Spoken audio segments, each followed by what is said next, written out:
Do.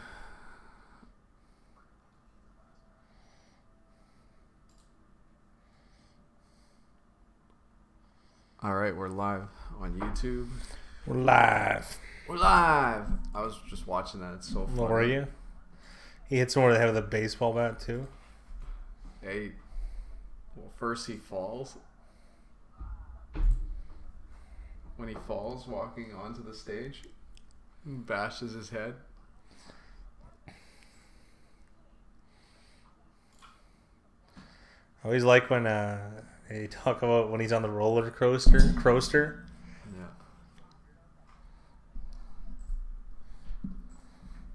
Week 9 Super Bowl, what a dream. I guess. I mean, it's yeah. Well, hello, gentlemen. Jake and Kyle. What's going on, Jake? What's up? Those were good commercials. I actually miss the commercials that were at least creative like that. I was thinking about how lame the commercials are right now. Like the state, like I guess the State Farm are the best ones, and I was thinking how bad. And they're those still are. bad. Yeah, Jake, I'm glad you were on the horn. By the way, I gotta look at this name, McCole Soft Woman. That's pretty good. I was enjoying that. I like that name. Yeah, this should be a great game. There's a lot of hype around it, though. That Raiders game was awesome. I think this is the best game of the year. That's my prediction. This is? Yeah. That's a bold statement, Big Rye. That's For you to make a 1 in 256 guess. I think this is the most Low percentage. anticipated game of the year. So far, yes. So far is right. Oh, I figured out who I... Did you see the Odell Beckham shoe fiasco? No. I finally figured out who I feel that him and Jarvis Landry are. This might be photo worthy.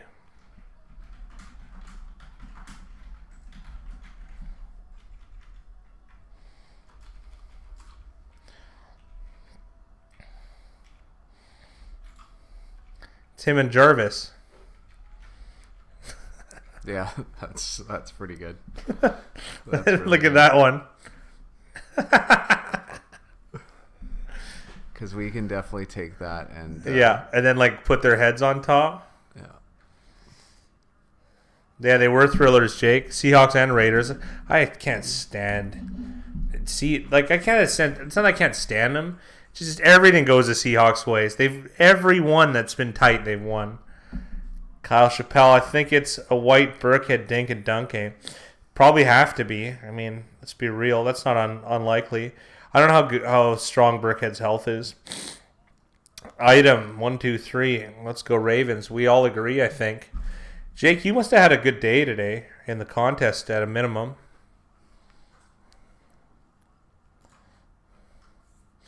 Let me take a look here. I think 7 and 5. Right? Oh, right, yeah. 7 and 5. That's a good week.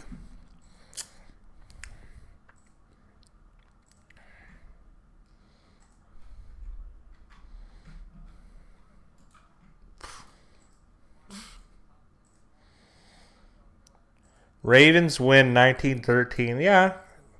I actually started them in one of my fantasy defenses, believe it or not.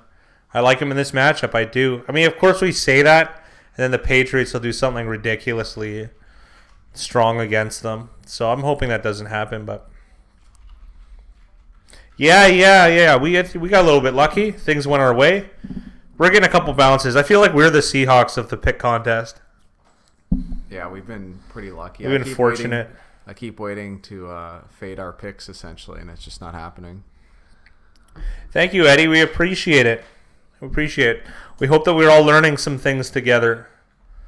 So I feel like there's a lot of strong players against the spread currently. So, and the ones that aren't, I think, are coming around to the ideas of how, I don't know, come around to the idea of how that's more about the number and less about the team.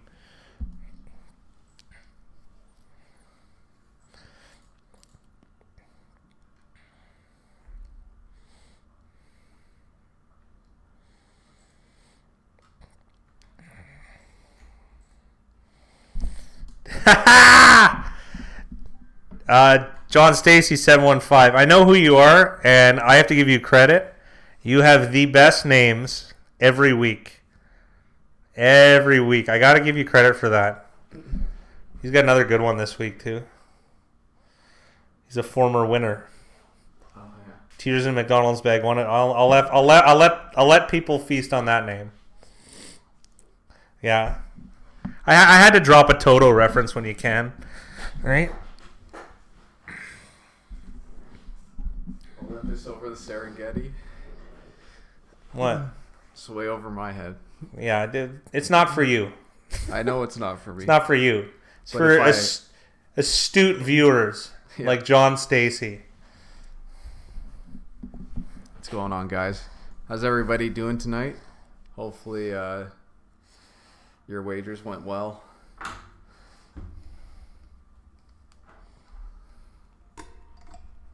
Got to get it together. It's just been a sweatbox down here for hours. Yeah. I got up for the early game.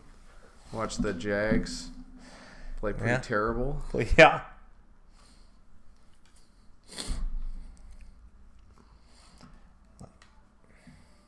I only slept for like 3 hours, so I feel good though. Yeah, you had a good night. Yeah, had a good night. Oh, they had casino coupons, and I used one of them. How did it go? Great, I won and then left. So what's that now? 3 for 5? Yeah. It's wild. Why? It's like a free money. Well, my wife, she just found a thing where you can go sign up for a bank account, and if you keep the bank account for 90 days and set up one pre-authorized payment, they'll give you $600. Where is this? I don't know. I'll tell you off stream. Yeah, you're gonna have to. It's like I just don't get it. Yeah. I really don't get it. We read through all the fine print too, and it's. No, you're gonna have to tell me off stream. I'm down to do that. 90 days? Yeah, I don't get it. Okay. YM lost badly on the Packers game. That sucks. Yeah, that's unfortunate. We like the Chargers. Oh, they're showing a chess game on the preamble. Sense. Yeah. I feel like I'm not going out of my way by saying these are two of the better coaches in the league. Yeah, I'm gonna say that too. And usually there's this correlation between good coaching and chess. Yeah, I guess so. I don't know how much of a chess player any of these guys are. What game do you think Freddie Kitchens is playing? Freddie Kitchens? He's playing Candyland, buddy. He's playing He's Trouble. a fat moron, man. Trouble and Hungry Hippos. No, Hungry Hippos. Look at him. Hungry Hippos? Yeah. Rough week. Went 4 units Thursday night with an under in San Fran, Arizona. That's tough, pal. That's tough. I was a big fan of Arizona in that game. Oh, Eddie, thank you so much. Beer money for sure. That's pretty generous. Eddie just donated $20. Ooh, thank you, Eddie. I appreciate that, pal. Question is, who do you see going to the playoffs or Super Bowl in the NFC?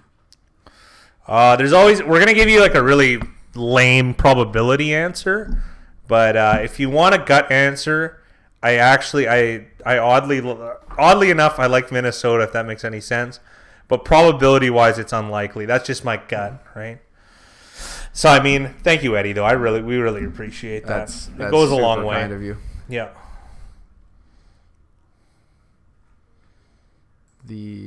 I'm just pulling it out. I'm too stupid to know all the teams. 49ers are the hot pick. If 49ers get home field advantage is so important in the playoffs. ITYM thinks Minnesota's odd. Dylan Toddville's here, so I'll probably just say the Saints. Yeah, why not? I'd say the Saints are the favorites. We're doing gut picks though, right? So, I mean, probability wise, I mean, I'd probably, yeah, we're gonna have to give you, there's a chance of everyone. Saints and Niners would be favorites. I think Saints, Seahawks, Rams to me are the 3 best teams in the NFC. Yeah, Wilson's the best player in my opinion in the NFL. What's going on, Jason?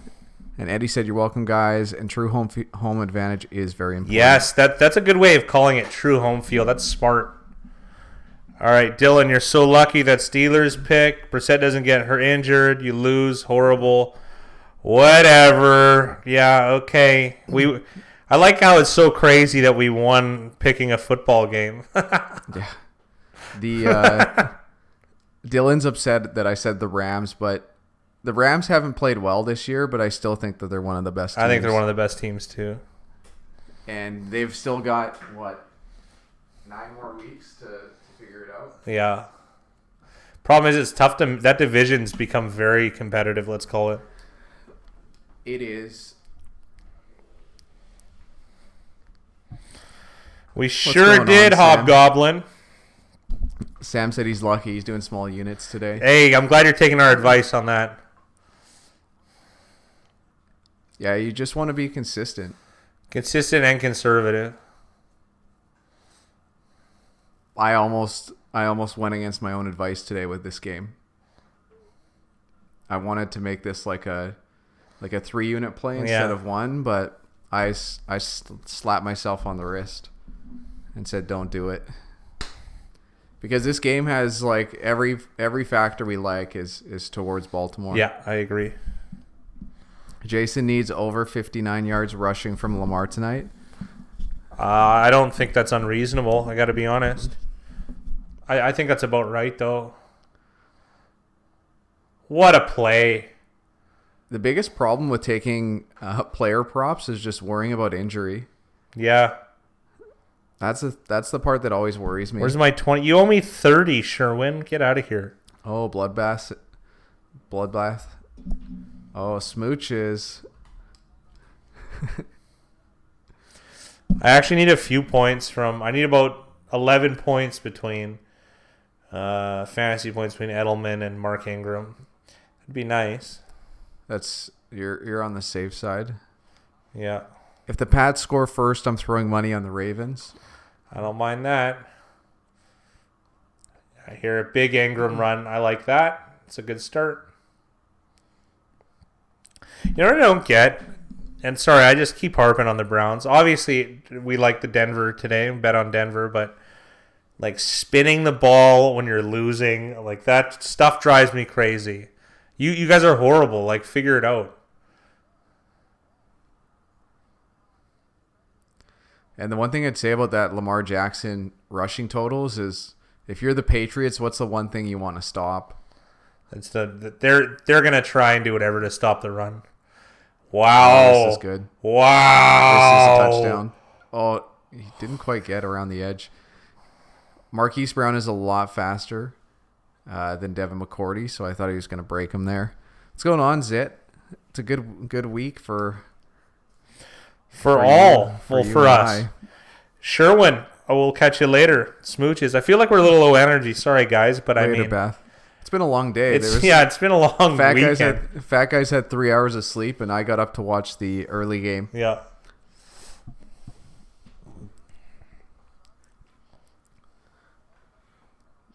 Oh, absolutely, Zitvono.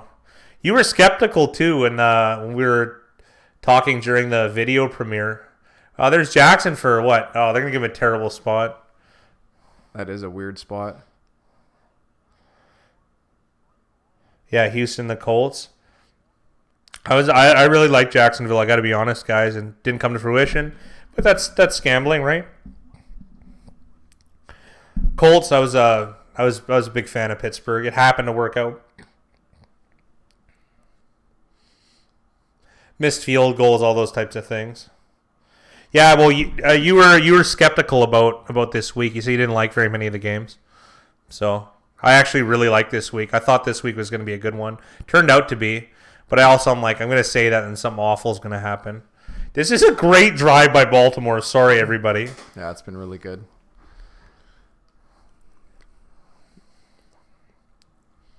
They've been attacking them on the edges.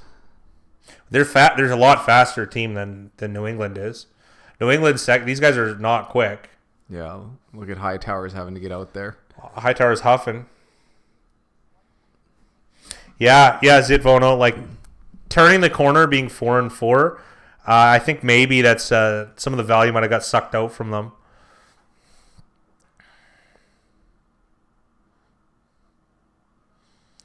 Design run for Jackson. Another 5-6 yards. These spots are terrible. What's going on, Boss Lion? They're nothing without carry on. Nothing. I don't know. You're being a little bit harsh on them. They had a great game. They just happened to lose on the road. Not that big a deal. And it wasn't because of carry on. It was because of that secondary. Yeah, that's true. Oh, I think Oakland's a big team on the rise. I got to be real here. Yeah, that's not a game Detroit's supposed to win. Well, they just have a 45% chance of winning that game, really? Yeah, I'd put it a little bit lower, but it's I was just using the line extrapolation more or less. Yeah, Fat Guy is being accurate with that projection. Oh, I think Oakland is decent, and that O-line is mean. And Oakland was hurting without Rodney Hudson. They had a lot of bad snaps at center. Yeah. Oakland's O-line is mean, though. Those are mean guys. They showed the average weight of the Oakland O-line huge compared to San Fran, and it's 336 versus 293. Yeah. They I still can't get over Banner on Pittsburgh, though. What's that? Banner on Pittsburgh. Oh, that guy is ridiculously huge. Oakland should have traded for him. Yeah. Did you see Richie Incognito smash that guy in the back when he was on the ground? No, I didn't. And they got they had a pass interference in the end zone. Yeah. And it was third down, and then it got negated because he just some guy was getting up and he just ran and pushed his head back in the ground. So New England comes up with a stop here. We're gonna get a short Tucker field goal. It's Vono. It's actually been changing. Oh. Wow, big penalty. New England might have jumped here. Well, Vono kind of got, I would say, revolutionized with Chip Kelly and the Eagles because they had a lighter O-line. They were only around 290. It's because they ran a hurry-up offense, so they wanted lighter. I always preferred very heavy and power run, and it really depends on the strategy you're employing and the pace of your plays. Yeah, right.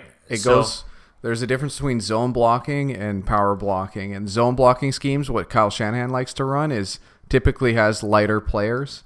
Like, think about who else does it? Like the Eagles, I want to say. Well, the Eagles, Chip Kelly started it, and a lot of those O-linemen are still left over from that era. Yeah, because they're good. Think of what other teams. Well, Houston always did that when they had Gary Kubiak. He was famous for that. I'm trying to think of other good ones necessarily. Rams are a bit like that too. Yeah, the Rams are like that. Yeah, but they oddly enough, Whitworth isn't really fit that mold. So this is a rare penalty from the Pats, and it's a pretty big mistake because Baltimore's going to get at least 3 more chances to put this in. And this is a touchdown. It's a touchdown, for Lamar Jackson. Wow. Touchdown, Baltimore. So, Zitvono, the short answer to the long is you should min-max it. You should either have a really heavy or a line at about 325, 330, or you have a line that's 290.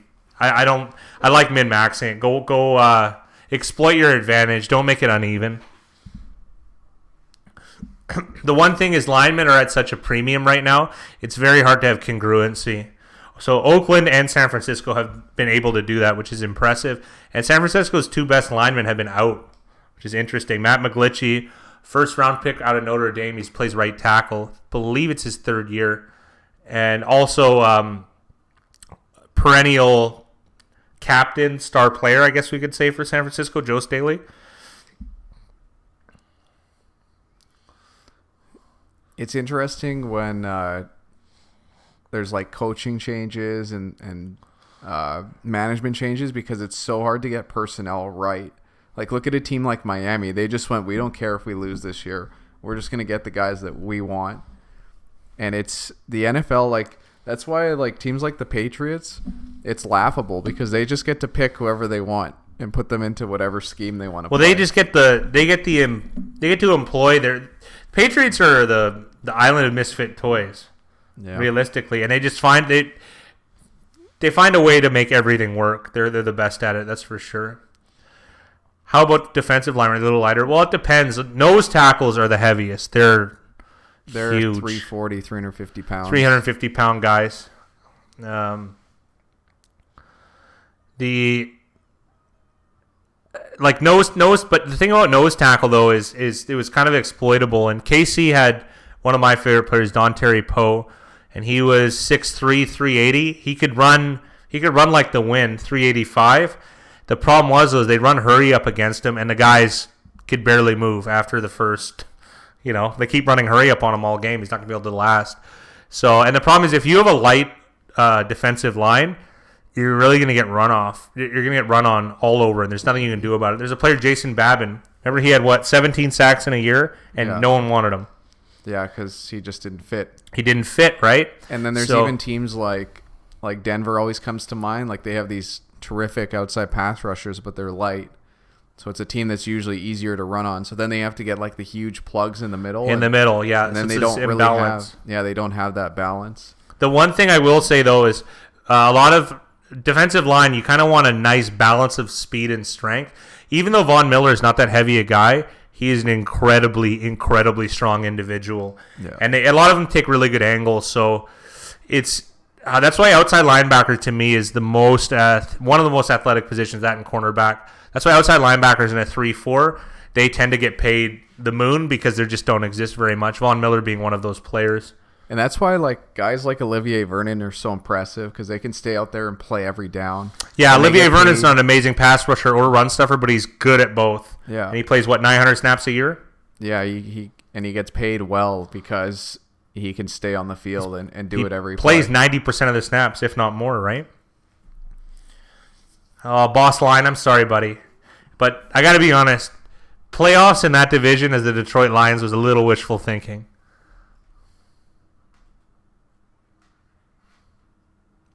I like how Boss Line said their next opponent is David Montgomery. Yeah, that's pretty funny. I don't know why Chicago isn't starting. I really think Chase Daniel is the guy you want to start. Yeah, apparently they put up 9 yards in the first half. 1 passing yard, yeah. Yeah, that's unreal. I don't remember a game that bad. Trubisky, we didn't like Trubisky, but we didn't think he was this bad.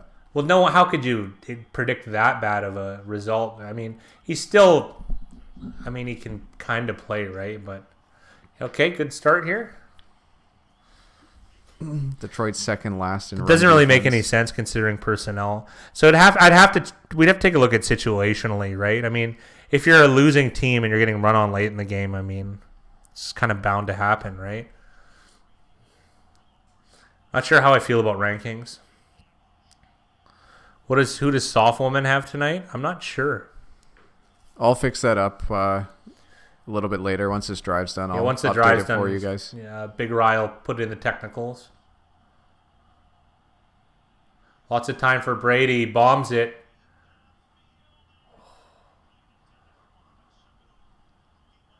Third and 10. Can we get a 3 and out? And there was a mistake by New England, that caused a touchdown. It's been a very unpatriot-like start, but we're 6 minutes into this game? Yeah, anything can happen. I thought Marshall Newhouse was wearing a turban. It's talk about cultural appropriation. Hey, you know what's interesting from Pro Football Focus? Is all of the good teams have good players on them. Whatever. Yeah, Eagles looked all right. This looks like a flag on. New England got that ball off late, and it allowed Baltimore to jump. Ed Reed on the sidelines. Yeah, you didn't see him earlier? He has a shield. He's straightened his hair out. Did he? That guy could still ball right now.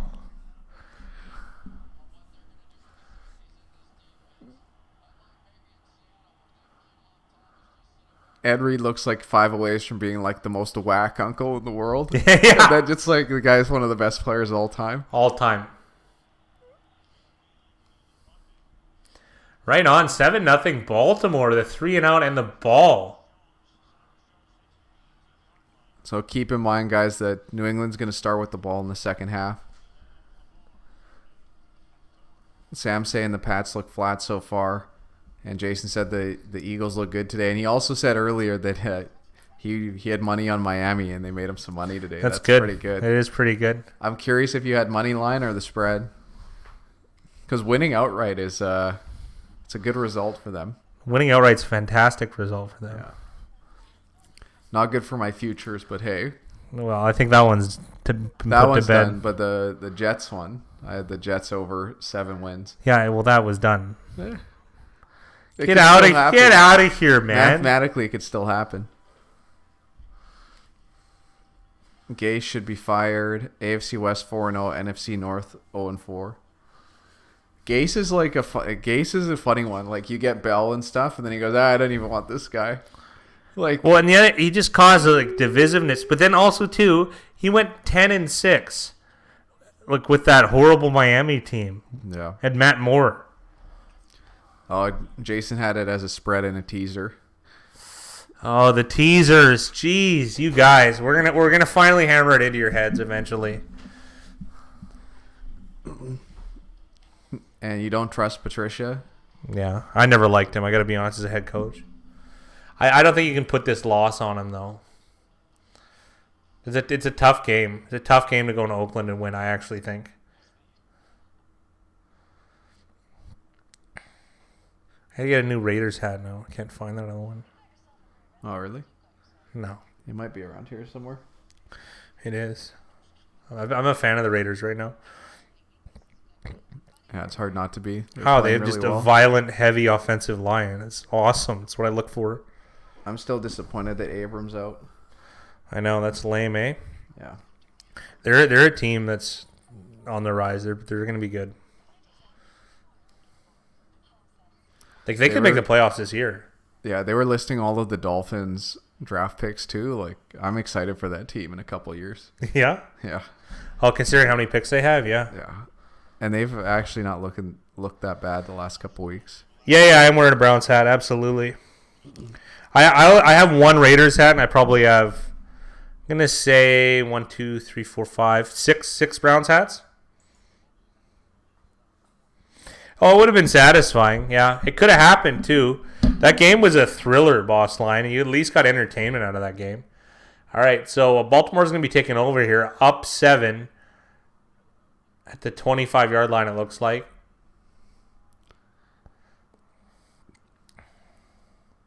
This formation's awesome.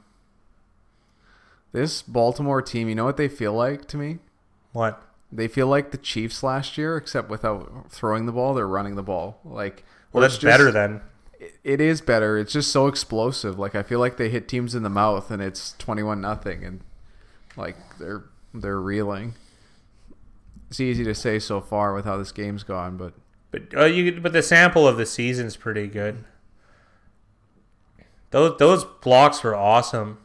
I've been an Ingram fan for quite some time. I'm always surprised by he's only like 205, but he runs like he feels like he's 240. Yeah, he's just a heavy boss, man.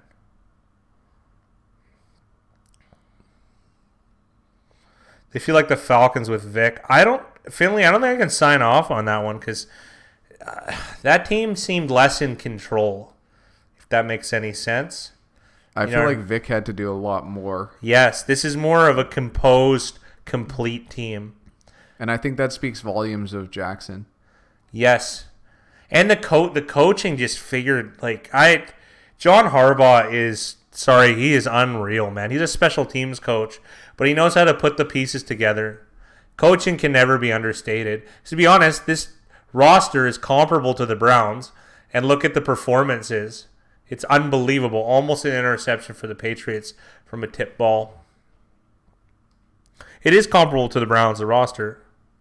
Harbaugh's fantastic, but that's the difference, really. That's why I don't understand why coaches don't garner more attention, even more money. I'd be more, Big Rye in particular, would be willing to pay way more for a coach than any player. Watch New England do something good on defense, yeah. It's somehow harder to get a coach than it is to get a quarterback. Yeah. I don't know, Item, but in this instance, it certainly is. It depends on the price, right? It really does. And we felt the price was right for Baltimore. Harbaugh understands when to go for it on fourth, and that's in itself, it is already that's a win. Is understanding procedure. I didn't really like how Andy Reid played the end of the game with Kansas City, but it worked out. You see that snap? It was so weird. Like they're clocking it. Oh, I didn't see it.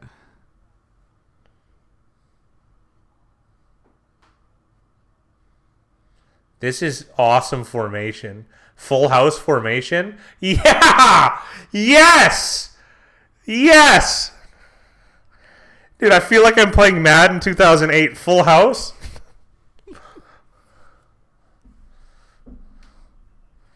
Jason, man, you're looking good here. I was talking about it with my friend a couple days ago, and he said the only thing that's ever really fooled Belichick over the last 10 years was the Wildcat. And it did. This isn't quite the Wildcat, but it's almost more dangerous. It's way more. It's a hybrid Wildcat. And you know what I gotta give to Lamar is Jackson. I feel like he just knows when to go down and when to take contact and when not to. He's good at.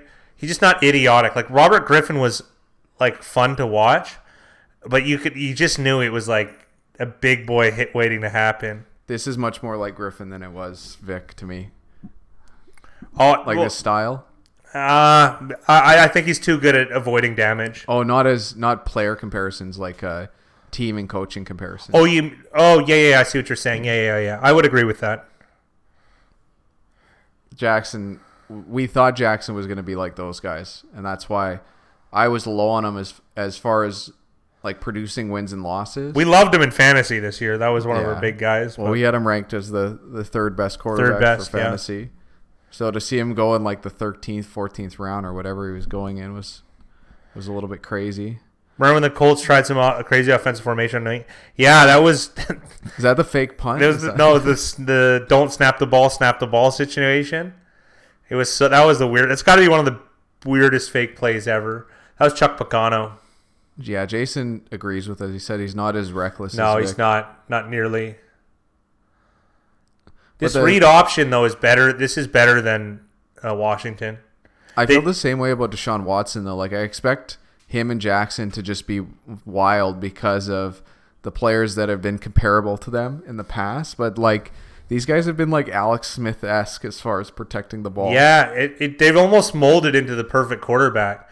Because you always think that, between Brady and Manning, they're such bad athletes that they're leaving meat on the bone for athleticism, and maybe that's kind of coming into play here. Russell Wilson's a god at not taking contact. Yeah. Yeah, he took a sack there. I'm fine with it. 3rd and 9 for Baltimore, just outside the red zone. Detroit's remaining schedule: Chicago twice, Minnesota, Green Bay, Washington, Denver, Dallas, Tampa. 6-2 at best. Oh, yeah. I mean, it's tough. You're in a tough division, boss line. Like, just them's the breaks. Yeah. Jason's calling for a screen. I'm calling for a design quarterback run. I don't know what I want.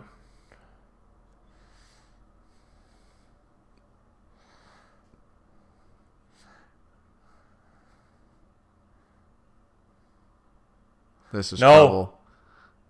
Beautiful. We're going to get a field goal attempt from Justin Tucker, which is pretty much automatic, right? Yeah. We've been singing his praises for years, and so has he. And Bill Belichick called him the greatest kicker of all time. It's nice. Well, he's the highest percentage, so. Hit Ronnie Stanley in the back of the head.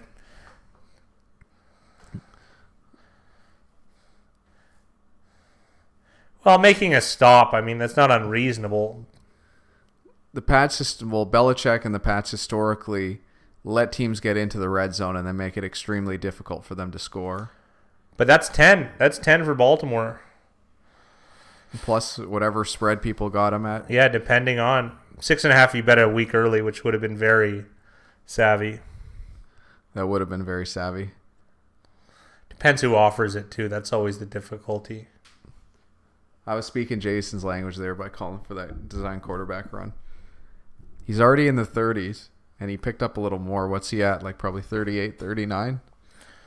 It's been a good start. It's almost like you want this game to stay close, so they still do it.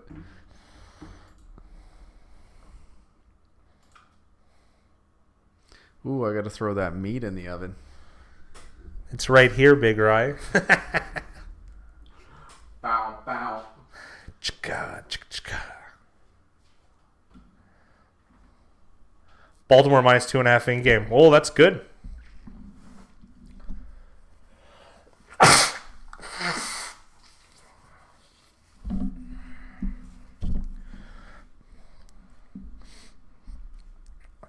Dylan, the game's really early, and don't worry, everyone liked the Ravens in this matchup. And you're 7-5, Boss Lion. That's good. Let me take a look here. I got it on my screen too. Yeah, you're in 9th. Oh no, that's overall picks. All right, week 9.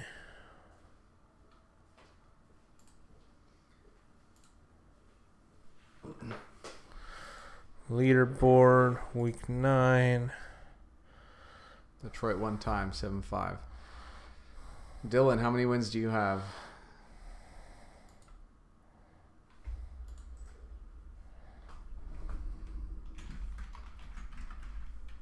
$38, 5-7. You're 5-7.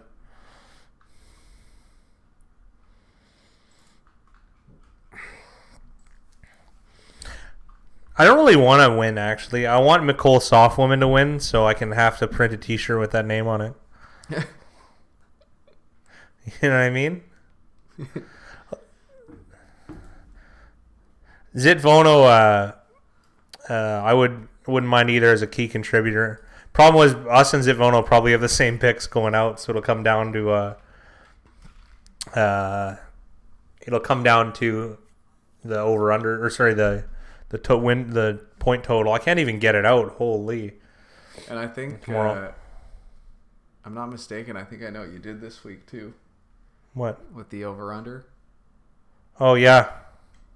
I think that was this week. Yeah, I did do that. Did you like it? I love it. I think it's great. Yeah. A little interesting strategy. He's having above 50% for the year, meaning no, it's close. You got to beat the juice, Dylan. So if it's if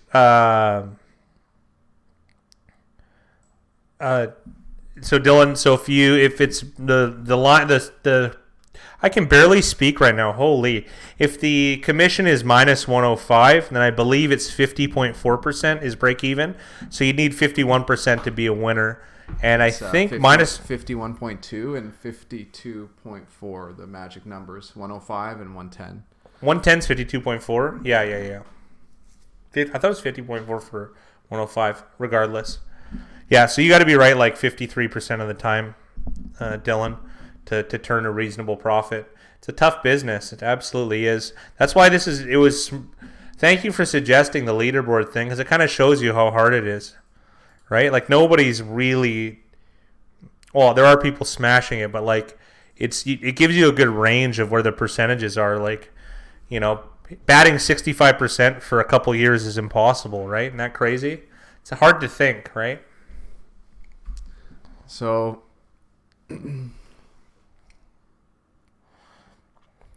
look at that. Everybody in the top 8 has the Giants.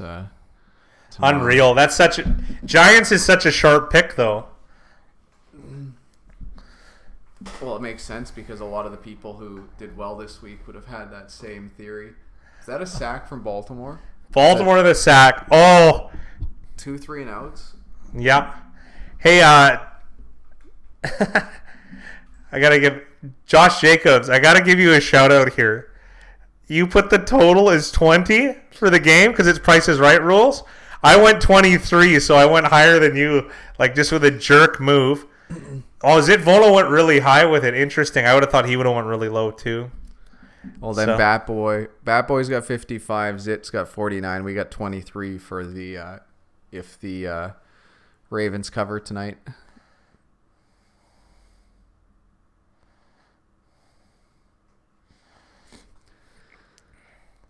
Interesting stuff. I'm going 20 every week. Yeah, I went 3 for a couple weeks, Jake, and then I was figuring like, you know what?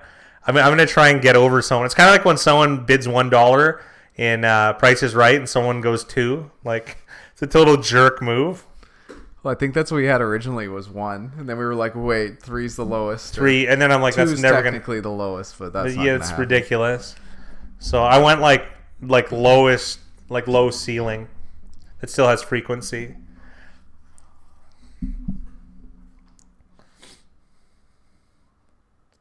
Interesting stuff. I love this contest. It's been a lot of fun, by the way, everybody.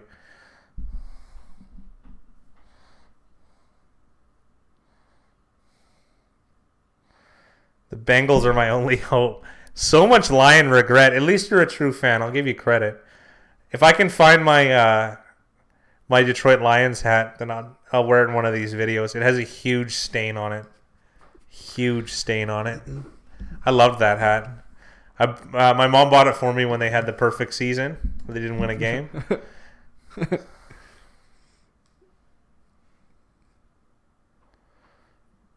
Can I still get in? Yeah, Jason. It's better to win like a week than it is to win overall, as far as for you, because we got a prize weekly that you can win, and it's just fun to compete and it's a t-shirt. Yeah, jump in anytime. You get a shout out on the show. Yeah, we'll post a link in every video. We post a link to the contest, and everyone competes, and it's and then we get on here, do a little shit talk and mud throw, and it's kind of a good time. So, and if you do win, I send you a T-shirt, and there you are.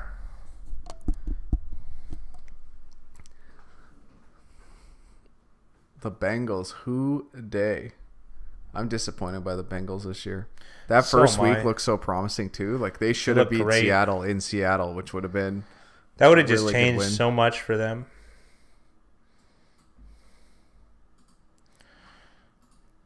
I love our viewers. You guys are the greatest. Look at New York Giants right down the line. Yeah.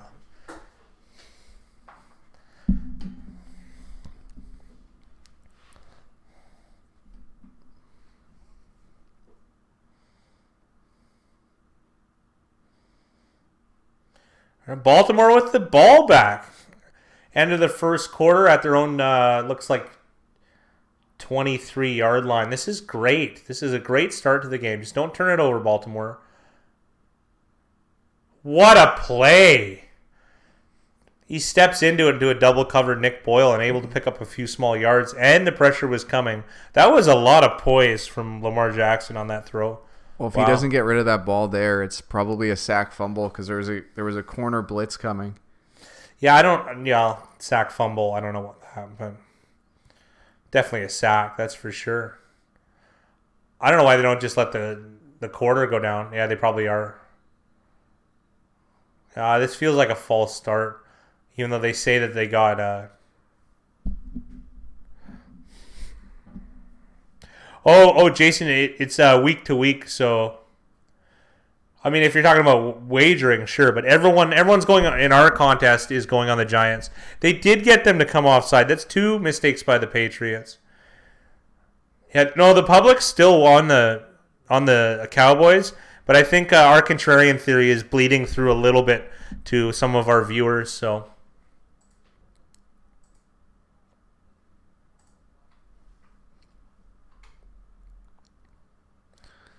Yeah, 71% of bettors are on Dallas.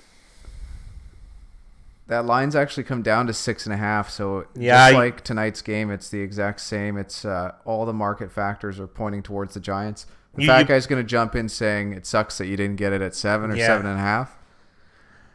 I think 6.5 is probably right, and you probably missed the boat, to be honest. 7 or 7.5 are just, I don't know. Those are strong Giants lines. They really are. 6.5 is about right. I'd take the Cowboys if I could get it at -4. I take the Cowboys heartily.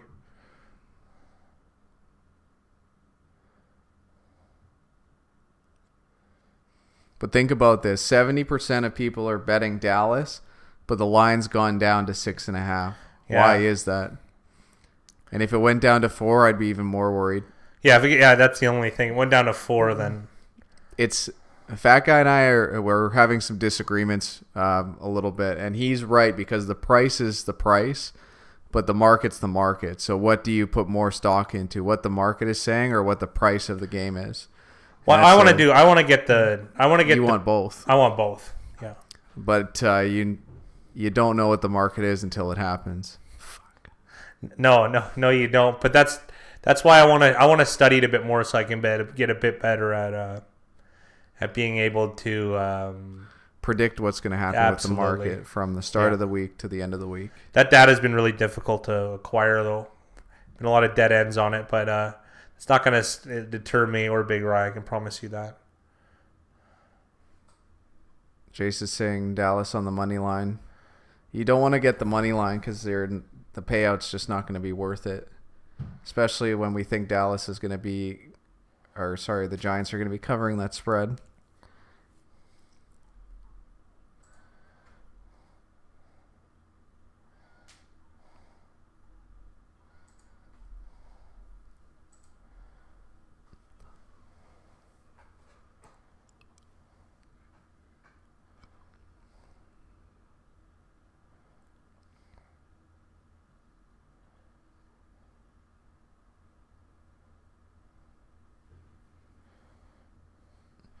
What makes you like the Giants so much tomorrow? A variety of things. Do you want to start with them, Big Rye? Explain them. The three main things is the percentage.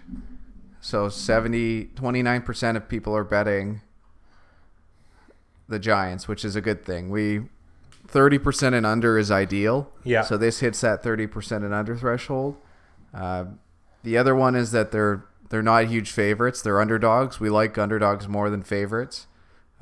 So you never want to really be betting. Like in football, I kind of draw the line at 10 points. You don't want to be taking double-digit favorites.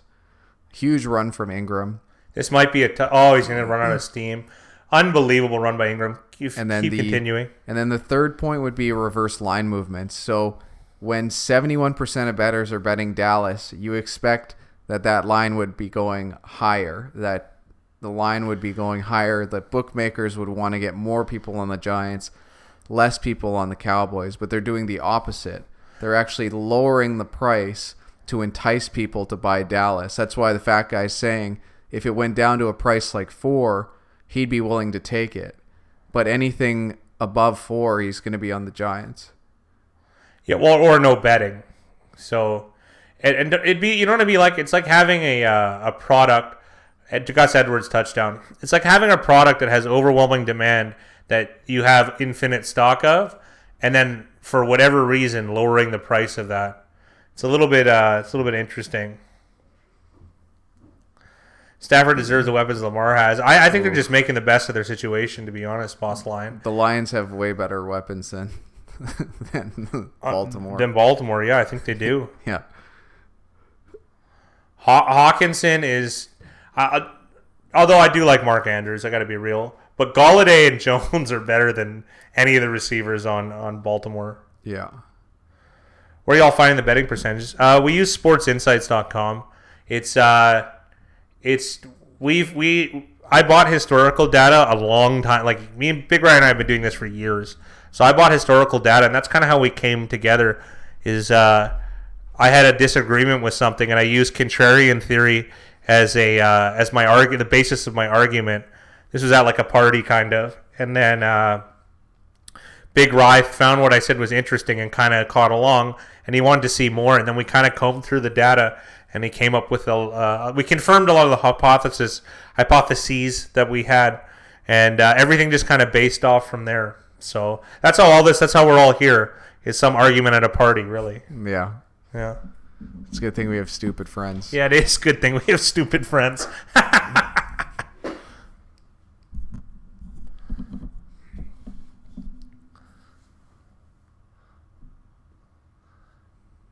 That was impressive by Yanda. Marshall Yanda is one of the best. He's been one of the best guards in the league for 10 years. Yeah.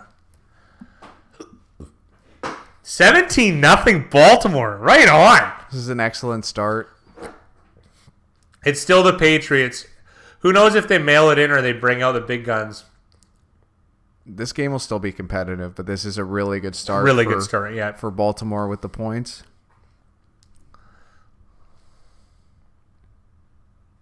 Did Dylan make a bet with the on whether on the Steelers win? I'm curious. We might have to get him to do something very horrible. This under 44.5 is not looking good. It's I mean, yeah. They are Baltimore's a run team though. I mean, the thing is they're breaking off these big chunk runs, so I get that isn't good for an over-under. You guys have been killing the primetime games. Yeah, I think that's just like a good variance thing, right? It's the same to me whether we kill the morning games or the primetime. It's kind of nice, though, that, things are going well for us when we're, everybody's on stream, right? The one thing I will say is that all these market factors are stronger in games that have more bets, and primetime games tend to have more bets than less bets. So those morning games, like, they might have, like, 20,000 to 30,000 bets on some of those, and some games have less. And these primetime games probably have like 40, 50 to 60,000. So you're talking about... It can go higher sometimes too. Yeah, it can go way higher, and who knows how much they're actually showing us or telling us. And that's just recorded. Yeah. So think about the market factors. Like, this market is 3 times bigger on this game than there is on some of the 10 a.m. or 1 p.m. games. 3rd and 1 here. Very loud stadium right now in Baltimore. If you're a Ravens fan, you have to be loving how this is going. Yeah! All right! That's the 3rd 3 and out. It looks like the Pats are going to punt. Surprised they didn't run it twice. I really am. They've...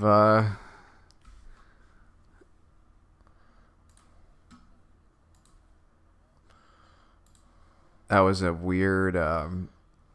weirdly designed play.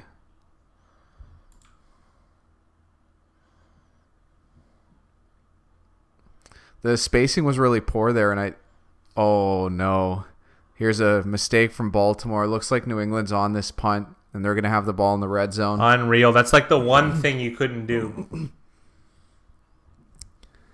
Jason parlayed Baltimore on the under in this game. You want to stay away from parlays. Parlays are going to pay you a little bit less. You'd be better off just to bet them both separately. You could make an argument for correlation, which is what you did. And very few places allow that. So I'm assuming you probably did it with somebody, a bookie perhaps, because they have more lax rules, generally speaking. But parlays, I don't know. We find them to be generally bad. There are instances where, and this one might have been okay. Baltimore under actually seems reasonable for correlation purposes, but higher variance. And this could still very well be Baltimore in the under.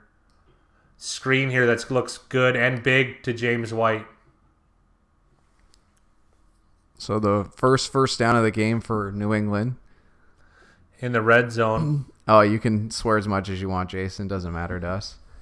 I don't know. I'm a Southern Belle. Big Rye.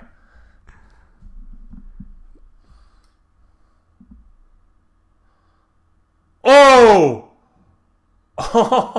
If that play got blown down real fast. There was a few plays today where they decided. I lost my mind on a couple. Well, there's plays that they let go way longer than they should have. Well, I don't remember. I don't recall which ones you're referring to. I don't either. But there was 2 or 3 that they like. It was pretty obvious what happened, and they still let it go. Well, I'd prefer that, to be honest. Yeah. At least you have a chance at getting it right. If you have to change it retroactively, it's able to. This defense has been playing awesome, by the way. He throws this one away. We're in 3rd and goal here. I see a lot of pointing. Why is Matt Judon helping out Tom Brady? He's the enemy. Don't help him. It's usually flag related. You know how that is in soccer. You've killed a guy and then you help him up. Yeah. That's what he's doing. He doesn't care. I'm hoping. I didn't see. That's not Odell Judon. Yeah, that's true. Handing him goat cleats.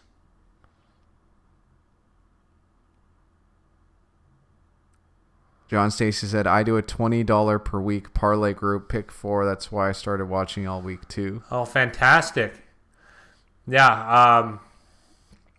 Touchdown New England Pats. For Mohamed Sanu. It's not a good pace, but you never know with over-unders. There might not be a point scored the rest of this game. Yeah, so there's always a probability of that. Yeah, Mr. Stacy, I hope we're able to help with that. But I do understand the entertainment aspect of parlays. We just say if you do take things seriously, it's generally not the best to do that. But I mean, entertainment purposes, whatever. No, have at her. If $20, gives you gives you enjoyment on it, then absolutely, I can get behind that. So.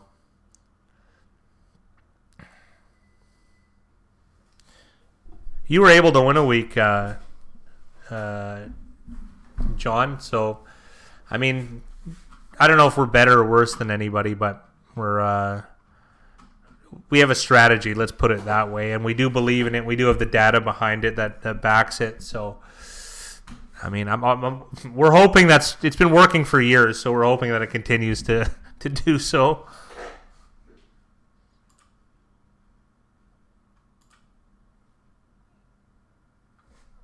Oh yeah. Oh, if it's your buddy's family, then whatever. Yeah, totally. We just like in general against a book and stuff.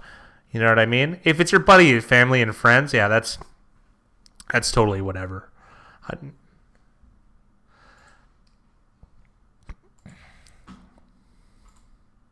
Yeah, and thanks for participating, by the way.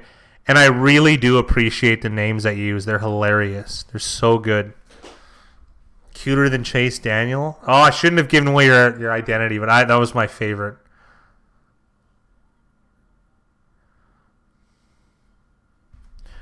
Pot's like 700 rolling into next week. That's fantastic. Oh, thank you. If you notice, we try and I've been trying my best not to do as much handicapping speak. It's not that I don't respect handicapping. That's what we used to do. We used to mix based it on. We used to put more stock into it. But we feel that the market factors are just really strong, and it's the best way of going. So I try and in the video I try and emphasize line movements lately and being a little bit more technical to kind of speak to my core audience. So I don't know. I think it's interesting for me how prices move. It's just very interesting. It has a lot of corollary to things like the stock market. It's like a toy game for the stock market. What's it take for you to bet against your market factor tactic? I don't know. I wouldn't do it. If the price ain't right item, I ain't doing it. I got to be honest. Here's a good example, right? I was at a bar yesterday for the UFC, Jorge Masvidal versus Nate Diaz, and I don't care. Like I don't really care for UFC anymore. I liked it in high school when I did kickbox and do jiu-jitsu and stuff like that, but now I'm the fat guy, right? So someone offered me plus 240 on Jorge Masvidal, who was a minus 145 favorite. I don't know anything about Jorge Masvidal or Nate Diaz. I know who they are, but I don't know anything about like the inner workings of fighting. But if someone's going to offer you, $100 to your 50 on a coin flip, I'm loosely correlating the math. You just take it, right? It's about prices. It really is. Jorge Masvidal happened to win, but the price was good. And over the long sample of making decisions like that, you're going to make money. You really are.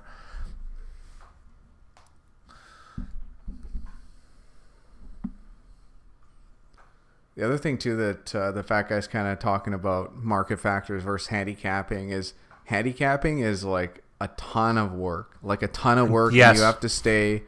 Like, you have to know about every single player, every single coach, what each team's doing. It's going to consume...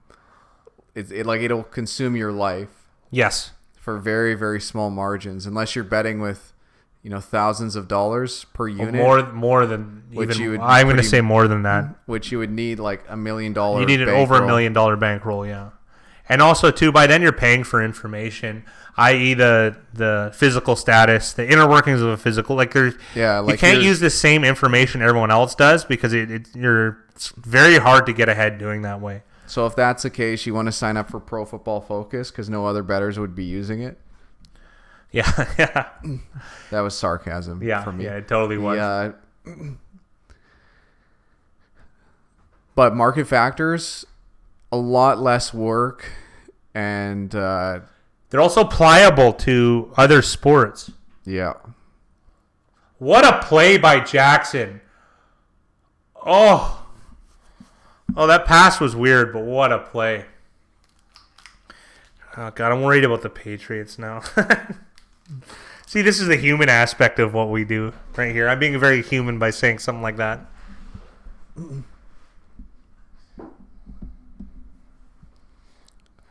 I want to see the people yelling at Hightower to run faster. I only bet NFL, but I'm starting to get intrigued a little bit more with everything else. Big Rise splashed around. I mean, I'll bet anything if I get a good price, but I'm starting to get a little bit more intrigued in everything else because I picked NFL because it was the most commonly thing bet on. Because I'm in a lot of bar situations, if you haven't really noticed by my physique. So a lot of people bet on football, and it was a good opportunity for me to take live bets and stuff. Or bets in person rather. So I wanted to be a bit sharper. So I spent a lot of my time learning football and understanding it. I don't even come from a football background, but the market factors are definitely push it into multi-sport range, right? And Big Rise been splashing around a little bit with that. Football, hockey, basketball, college sports, MMA. He's also done data collection for years. Yeah. And so there is he I would say he understands those markets better than I do. So I know how to get a good deal though in an in-person conversation though. Yeah. We're all different skills, right? Gambling is a fickle business. It certainly is.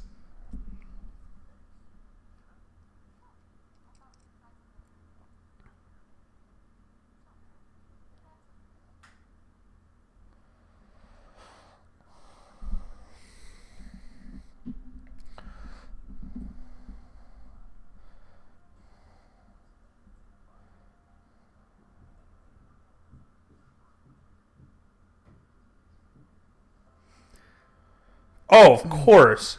Yeah. Yeah. Yes, Sam, absolutely. And I hardly call it a system. It's more of a philosophy, right? A system gives it, a connotation of kind of like sleazy car salesman, like it's unbeatable. Because we don't give false promises. You're going to lose. That's the nature of it, is being able to disregard negative and positive results that are things that are overly negative and overly positive. When you win really big over a month, that doesn't mean you're a genius and you've cracked the code.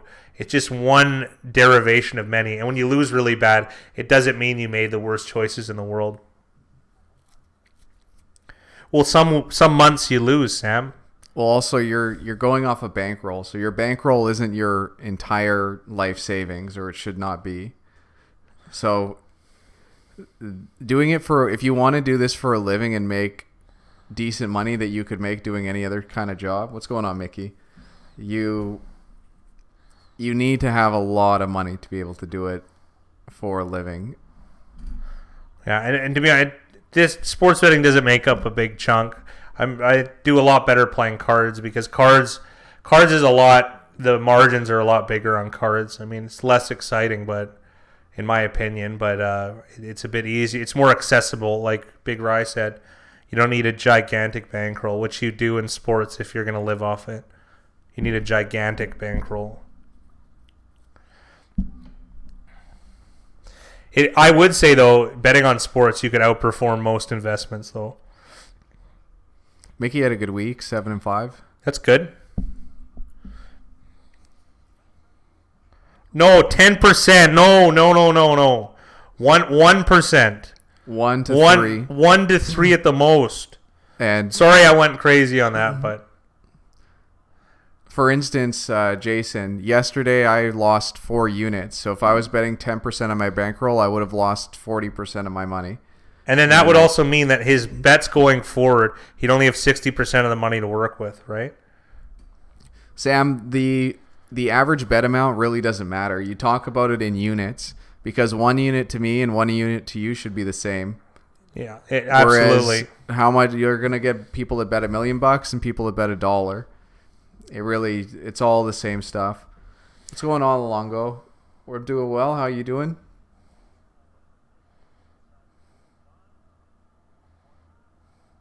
Yeah, Mickey, it's been a good week. Yeah, it's been really good. Thank you. Absolutely. Well, we have a good shot at least being tied for first, eh? Assuming Baltimore's able to close it out. Tough, though. So, same with Zitvono. And Batboy. Yeah, nice.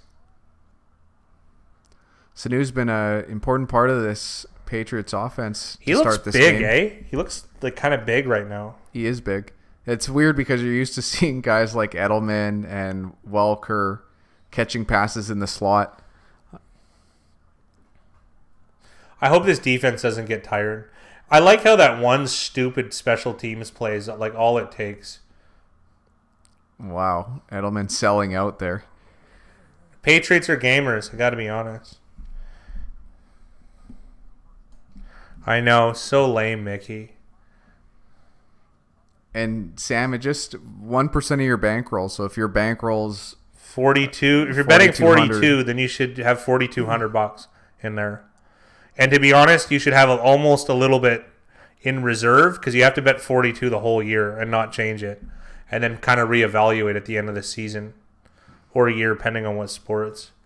So, yeah, we've gone back and forth with Kelly Criterion, which you bet a unit based off of what your current bankroll is, or you can bet what I've been doing this year is just what I deposited into my account.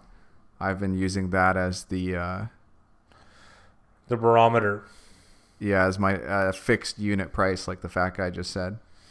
We lost a lot of money one year on changing our unit sizing, like a lot of money. So I think we and it was a good mistake to learn. And there's a good thing if we paid all that money for a mistake, just listen to our advice. We've already paid for that mistake. Because we had a year where we were betting 1 unit, and then I think it was week 7 or week 8. We were doing so well. We were crushing. Pretty much how we're doing this year. We said let's triple that, and that's when everything started going sour. That's why it regressed to the mean. Really. Yeah. Even if, like right now, you're picking at a 57, 58% rate, it's going to be very, very hard to replicate that for the second half of the year. Especially at this volume. What?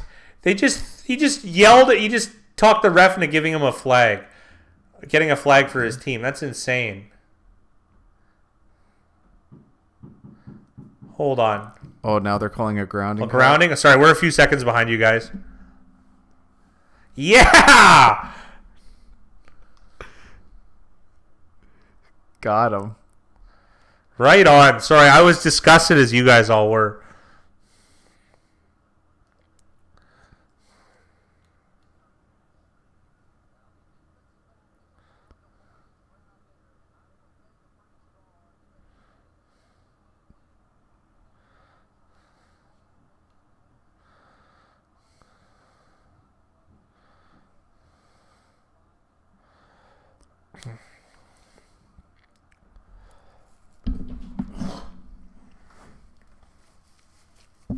So it's 3rd and 15 for the Pats from Baltimore's 45. Oh, gets it off. It's going to be just short. Oh, there's a flag down, though, so we'll see. Hopefully it's holding. Yeah, it's holding against the Patriots. Right on. That's good. If only the Seahawks got treated this well from time to time. Builded a big sigh here. Well, it's going to push him back. Is it 5 or 10? 10, right, for holding? Yeah. So 10. 3rd and 25 now. Marshall Newhouse shouldn't be tackling the NFL, though. Sorry. Sam said not today, Brady.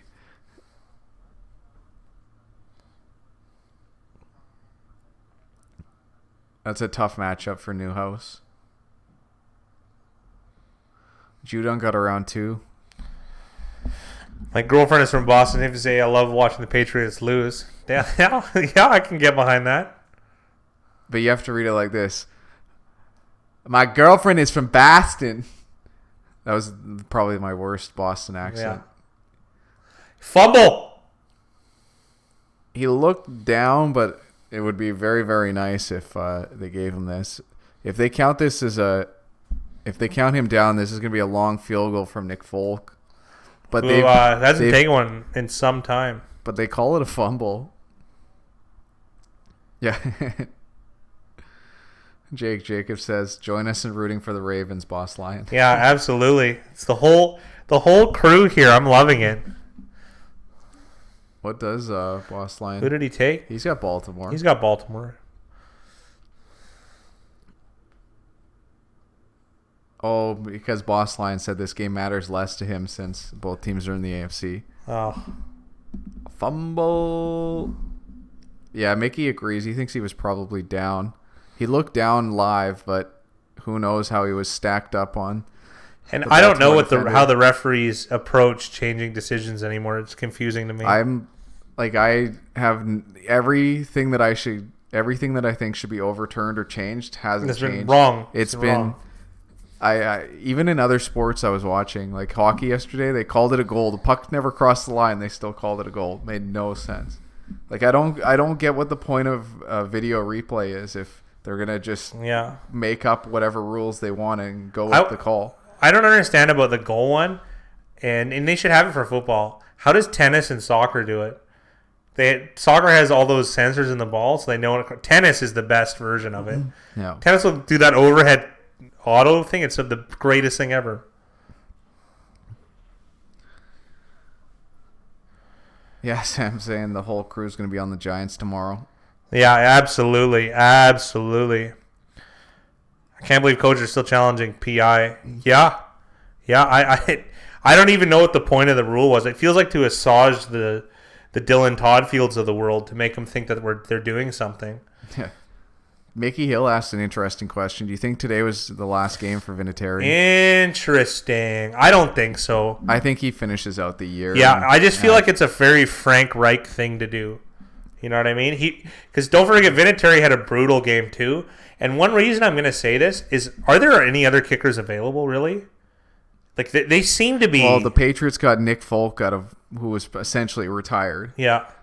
Like, Cody Parkey is probably the next available best kicker. Yeah. And Suckup missed all 3 of his attempts today. Public pressured the league into changing the rule. So the NFL is saying F you by not overturning anything. Yeah. And that's possible. What's going on, OG Glock? Welcome to the stream tonight. Me and my friend lost $200 in bets today. All of our bets were losses. That's tough. That's unfortunate. The ball in the Steelers game did not lie, Hill. The Steelers went back-to-back with challenges and lost both, and I felt pretty bad for Pittsburgh. They ruled him down by contact. So Mickey was right. Because it looks like he hit his back. Oh, he's down there. Interesting. Yeah, Jason says you can't cut a legend. I wish that I could find 7.5 spread for the Giants. Yeah, that's true. Item. And then Mickey said, man, I shit the bed with a Jags London home field. I read it, and I actually quite liked it, Mickey. And, hey, that's one sample, you know. That's just how things are. So I was fine with it. I thought it was a good read. Glock, I picked Buffalo, Bears, and Oakland on a bet and lost because of the Bears. Well, hey, man, we've been telling you for, 4 weeks that parlays are high-risk investments. You know what I mean? Just bet them all straight up. You would have went 2-1. We say it every week, over and over and over again. Because, earlier, John Stacy was taking said that he bet a $20 parlay with family and friends. That's for a different reason, clearly, right? Because yours is emotionally affecting you. His isn't. His is for fun with family and friends. So I think they have to be treated a little bit differently. Yours is just a bad idea, generally speaking, overall. That's why we keep stressing it, right? You know? Jake Jacobs, I like your insights, Mickey. So do I.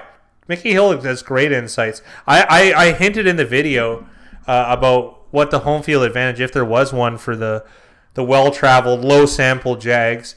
And he obliged me with a really excellent answer in the comments section of the video, and I appreciated that because that's what I was looking for. Jason Finley, I liked Jags too. Yeah, so did we. Foles is back next week. I think Jacksonville's on a bye next week, and then Foles is going to be back playing in 2 weeks. Wonder what you do there, though. I got to be honest. I'd play Minshew. Minshew's fourth quarter was pretty bad. I think he had 3 turnovers in the fourth quarter. So it opens the door for Foles. But I think they have 2 good options. I think both guys, you can't really go wrong. I think you're not making the playoffs, and Minshew is a very cheap option at a really expensive. If he's not down, I'm going to be disgusted. Either way, I give the Jacksonville quarterback duo 5 bags of popcorn. I think they're going to be tremendous the rest of the season, and I wish them all the best. Ingram fumbled, but I want to see if that ball's out. I want to see it one more time to see if his knee hit.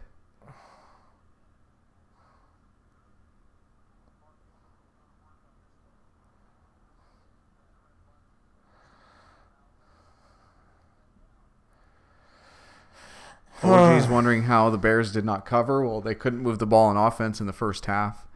It's a tough way to. It's one game though. Like anything can happen in one game. Anything. And then Sam says, "Oh my God." Jason said, "Fumble." F. Sam said, "Pats get so many breaks." Boss said, "A certain running back is coming back." Are you talking about on your beloved Lions?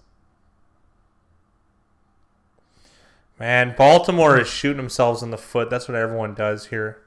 Were you talking about Jay Ajayi? I know he hasn't signed yet. Good. I feel bad for this defense. They've done such a great job so far. Mm-hmm.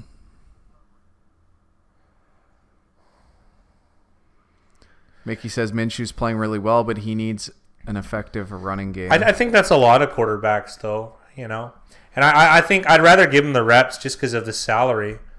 What the quarterback's average salary for a quarterback position is what for non-rookie contracts is $25 million. Where Minshew's getting paid what $700,000. Yeah, there's a lot of room for expansion. Oh, talking about Kareem Hunt coming off suspension. Hunt, yeah, that's good for Big Rise Fantasy. Another big play. This has to be a hold. They should decline it, I think. I hope they take it. You need to just keep pushing them back. I wouldn't want to give them too many chances. That's a It's a difference of 7 yards and a down, though, right? I'd rather take the. You're still getting negative yardage on them. Ooh, I'd trade Foles. Well, the thing is, you're going to have to in the off season, right? So trade deadline's up. So, I mean, I don't know. He'd be my backup, and then he's only got what, a 2-year contract, Foles? I'm not sure how long he's there for. It'd be beneficial for them to trade him, but they can't trade him. The trade deadline's done. I had mentioned that. Yeah. Sorry, I don't listen to what you say.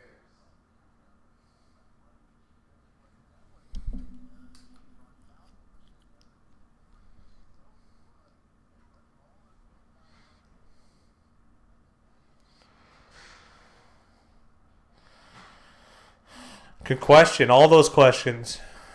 You always want picks. I like picks. Not always, but mostly. No, he wasn't. He said that he's still injured and they're contemplating putting him on IR. I really think this Newton thing is more of just it's a passing of the torch. And maybe they don't want to put him through having to save face, maybe. Holy Brady.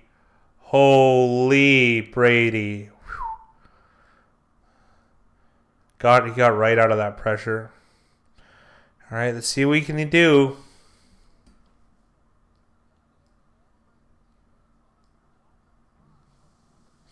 Great. I liked Marlon Humphrey did a good job.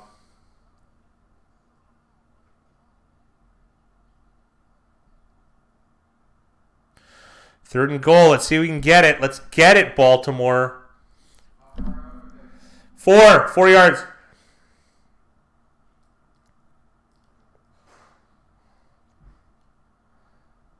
Yeah! Yeah! Stop. It was a tough one, though.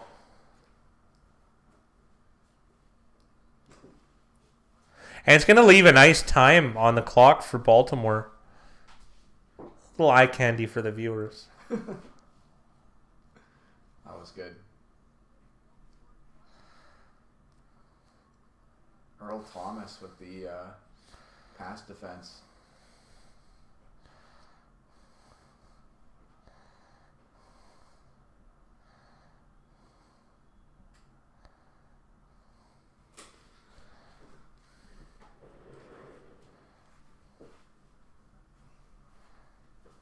So good. Mickey Hill. I ran with Fat Guy. I'd rather pay a rookie pay scale. Absolutely. Because in my mind, you have these few years to. They're gonna have 3 more years after this of getting to pay Gardner Minshew that. And to be honest, that's the best advantage you can have in the NFL. I'm not saying Gardner Minshew is the next coming of Joe Montana, but if you have a serviceable to good quarterback and you can pay him $700,000 a year, you're going to be setting yourself up to have money all over the place. So, yeah, I mean, Russell Wilson's a great example of those Seattle teams because they could pay for every other player because they weren't paying Russell Wilson very much. Of course, you have to make a tough reevaluation in year 5, and there's a chance of holdout in year 3. But, I mean, you could play hardball with the holdout and just let him not do it and explain to him that it's beneficial for him because he's going to be on a winning team in theory. As long as the Jags are able to do everything else right in management, which is really difficult. Carry-on's out for the year, Mickey, I believe, unless Boss Lion could correct me. Yeah, Jai's an interesting player, but I don't know if it's risky. I think it's probably pretty cheap. I don't think everyone's knocking down his doors, otherwise they would have signed him already.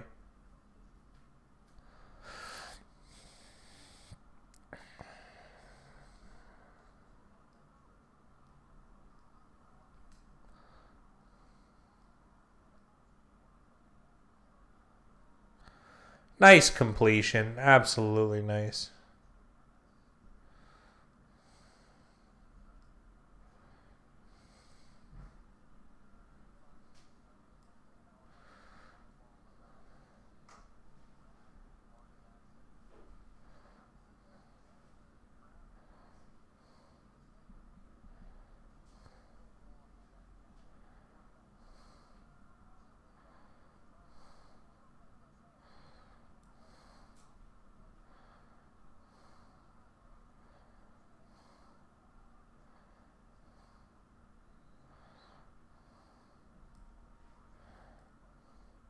Lamar Jackson is an interesting. Speaking of rookie contracts, Lamar Jackson is a late first round pick, and you get paid based on what area you're picked in the first round, and you have a 5th-year option. So Lamar Jackson is a really good deal right now, I would say. I think he's getting paid $2.5 million. It could be 3 if I'm mistaken, but that's just a fantastic contract to have. With a 5th-year option, it's very, very beneficial for these Ravens. Design run that goes for no gain, unfortunately. Sam Darnold almost trumped the butt fumble today. Yeah, I saw that. Well, I mean, how else do you lose to Miami? Sam Darnold is an embarrassment, the name Sam. Don't forget, he is a starting quarterback in the NFL. I mean, I think I can let him go. Has it worked out so far? Not really. He had an okay year last year. This year has been abysmal, but he's still a starting. He's no Bubby Brister, but he's still a starter in the NFL.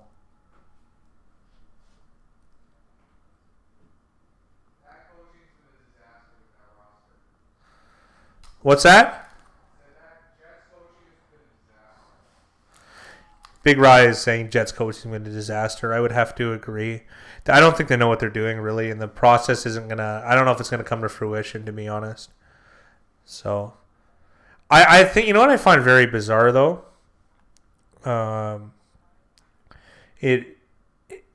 Like, the trade activity was much more fierce this year than I can ever recall. Even the attempts... They're saying that the Jets got calls on Quinnen Williams, the third overall pick they selected in this draft. And just very interesting stuff.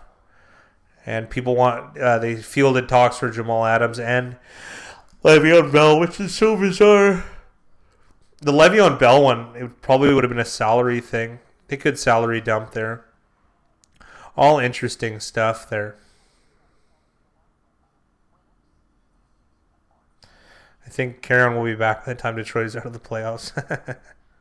It's a good line. Sam Ponders is my favorite Sam. I don't know Sam Ponders. Always learn a thing or two from Mickey Hill.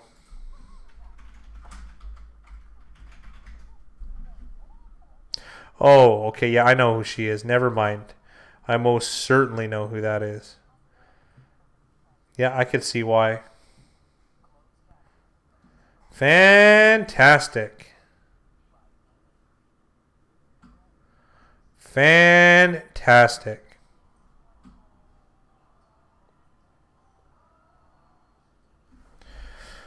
Glock, but you gotta remember, like, it's a long game. It's a long game.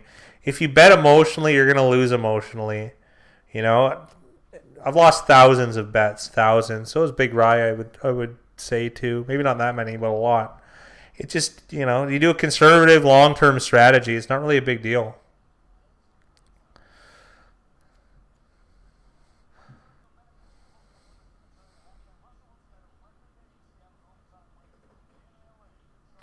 Still one of the Lions to choose Devin Bush over Hawkinson, even though he's been decent. Can't bet on Manziel Jr. Oh, here we go, finally.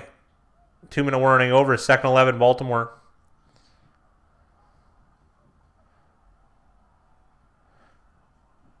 Another interesting pass to Nick Boyle to make it third and medium.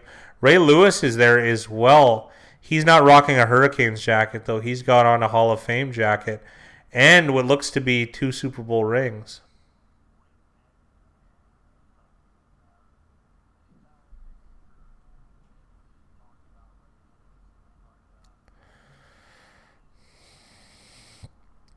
Green Bay had a terrible game. I bet them and lost that too. Yeah, that happens, though. Everyone has bad weeks and good weeks. I quite liked LAC on that game, and it happened to work out for me.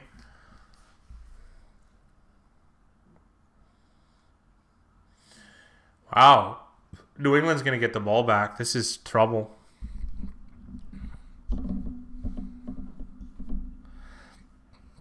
Be more imploding. I wouldn't say that. They're up 7 points.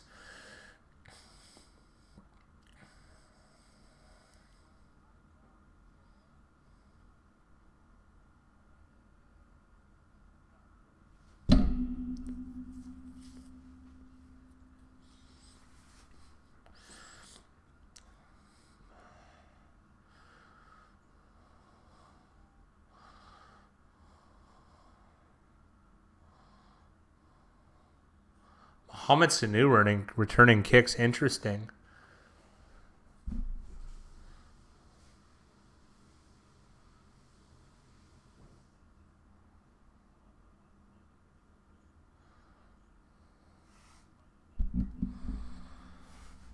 Yeah, and they'll still be covering, but I mean, yeah.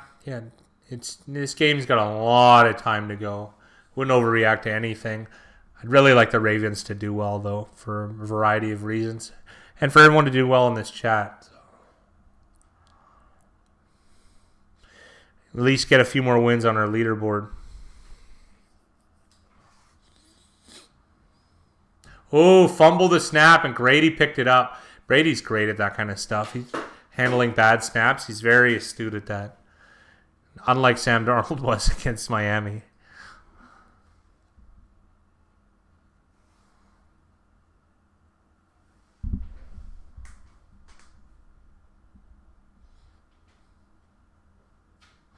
Big hit by Marlon Humphrey, who's having an excellent game. There's stuff there for you to make some, and then just leave some of the meat because May wants some meat. I will.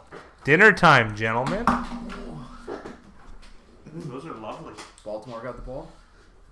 No, it's Patriots ball right now.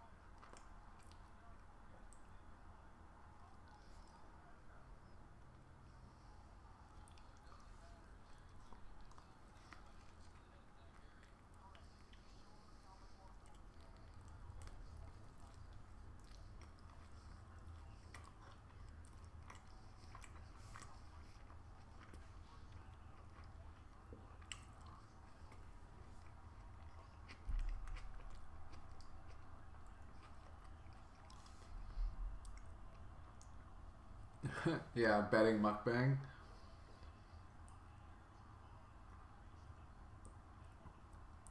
Just so happens that every stream has to be when I gotta eat. How will the Patriots get their first loss to the 49ers, the best team in the league? Yeah, they'd have the best record at least. I don't think 49ers would be considered the best team, but they'd have the best record.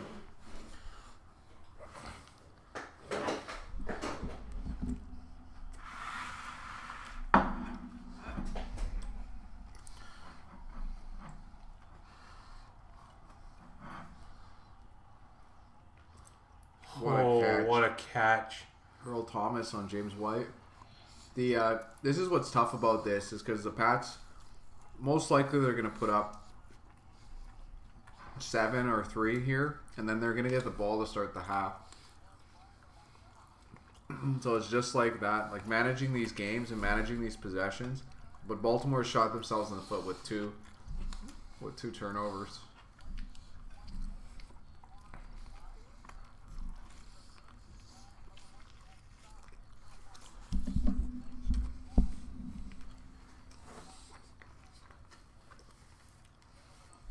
Mickey thinks they should just go to flag football.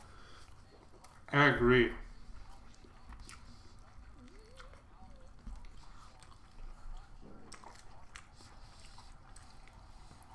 That was a pretty good catch. Earl Thomas made the play to break up the touchdown earlier, boss. So you win some, you lose some. In fact, I'll tell you, Kevin Byard's the best safety. I will tell you, Kevin Byard's the best safety. Good job, Baltimore. So Pats still have 2 timeouts. They'll probably take one here.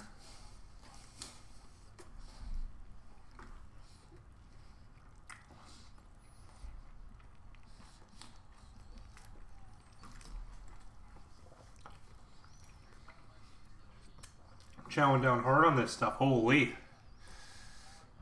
I overcooked the meat. Yeah.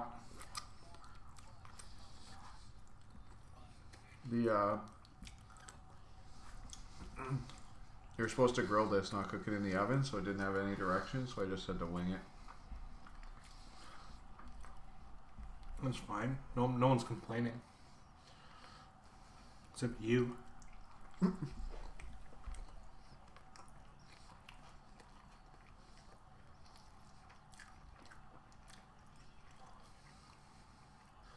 Oh my goodness. That's a rarity that you don't see from Brady.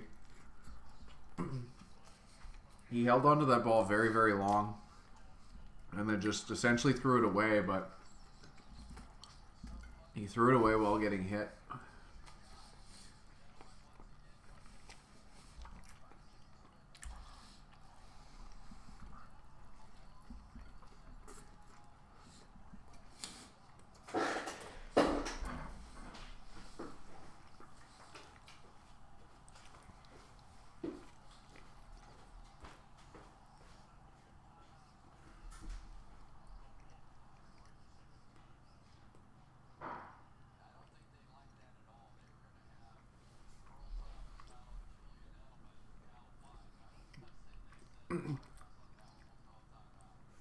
Why do you say the Steelers' win was lucky?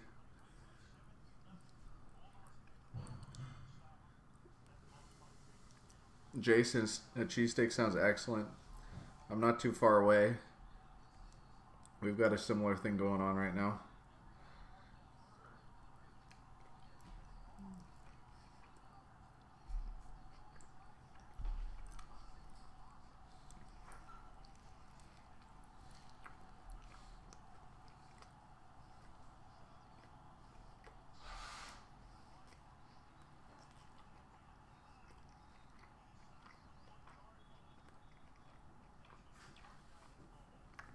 Pats have an interesting decision to make here. James White slips, ends up being a yard short. He should have walked in for that touchdown. Well, enough of that pig's trough. Holy. White slips here. There's 10 seconds left. It's 4th down. They're actually... Is he 2 yards short? I can't tell if he was touched when he first hit down. I don't know if he got touched, though.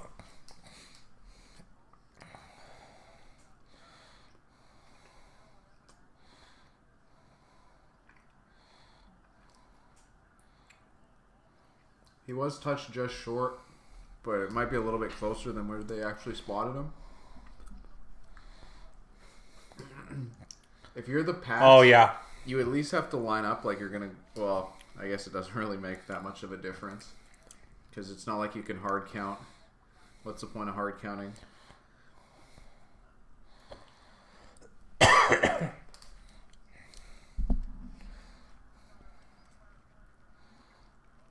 Oh, and the foot touched him.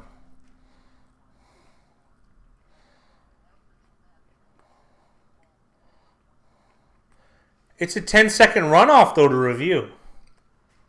I don't think so. Yeah, how is it not? It's been every other time. Remember the Detroit Lions versus Atlanta Falcons game? They did this?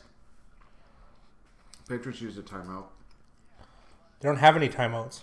It's because they used their last one. Oh, they just used their last one? Okay.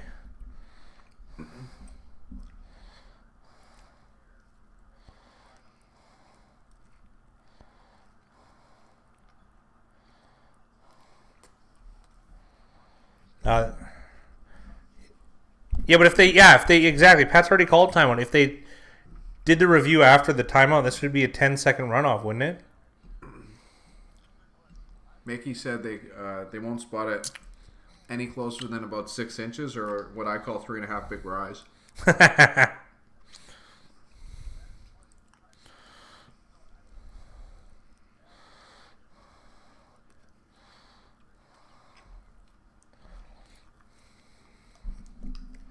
I suppose I rounded up. Yeah, all minutes are review in the booth, but sometimes they'll give you back the timeout, though. OG, what do you mean by every time you do your own bets, they screw up and you feel like you don't know what you're doing?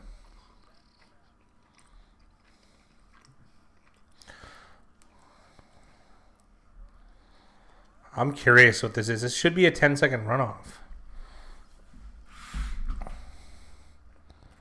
Use your timeout.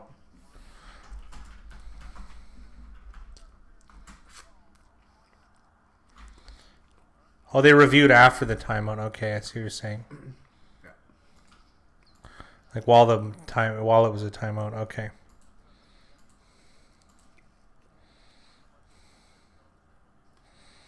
Yes, that would be interesting. Jake Jacobs, they should let us hear what the officials are saying in the review. I agree. They were talking about UFC yesterday too, during the fights, and saying that you should be able to see what the judges score. Like everybody in the stadium should see what the judges scored between rounds, even the fighters. No, because then it'll influence the fight. Yeah, and it could be a good way or a bad way. Well, then why have judges if you're just going to do a crowd noise level? No. It has nothing to do with the crowd's noise level. It has to do with if this judge scores at 10-9, like the actual scoring of the rounds.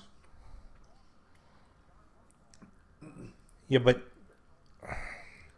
Like they're saying that the judges' scorecard should be public. yeah, I agree. After the fight. No, during the fight. Yeah, but you see, if they see it, it goes on the jumbotron. Everybody freaks out. That influences further decisions in potentially. Kind of like when refs get yelled at in soccer. I think that's a good problem. I don't know. I don't think the fans should have. So then there would be a home and away advantage then, fighting in someone's home turf. No, I don't know what the fans have to do with any of it. If there's a foul in soccer that the home team feels unjust, everybody yells, and it usually has some sort of psychological influence. So you're saying that Like it's proven. There's documents on this stuff. So I don't have it in front of me. that still happens right now at the end of a fight when you hear the judges' scorecards. But that's afterwards. They've already made the decisions. Well, it's the same thing. Like It's not the same thing. If they see the in between the rounds, they it'll affect see the next something. fight. If they see what happened on round 1, everybody freaks out. Then round 2 comes out. It could have a potential implication, right? You think that's better than fighters going in blind? Yeah, I don't know. I think afterwards, right? Yeah, it'd be part of a home field advantage because it would change how. It would slightly change. It would be a little bit of edge for the people that are at home. What do you mean, like a local fighter? Yeah, absolutely. I still don't get how. Like if a guy loses around 10-9 and then the fans boo, I don't know what that does. You're saying it's going to affect the judges for the second round and third round? Yeah, yes. Okay. Well, they do in soccer. That's why there is a home field advantage in soccer.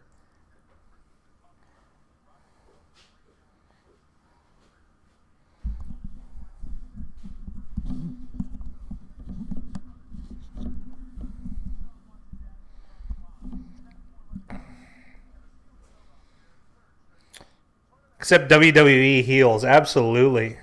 Who's the best WWE heel? I'm gonna pose that to the chat here.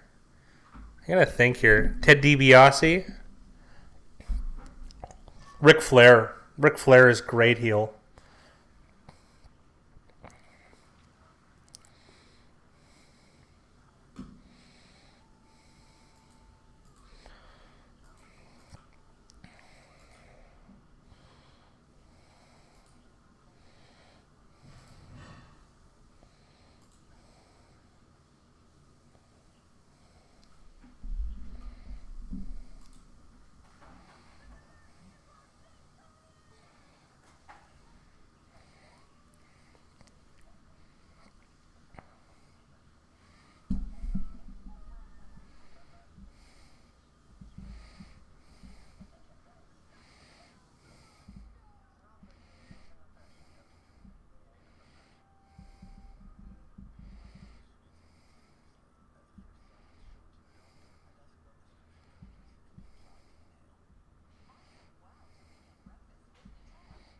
Asked who's the best wrestling heel? Yes, Mickey Hill said that they're the only people that like getting booed.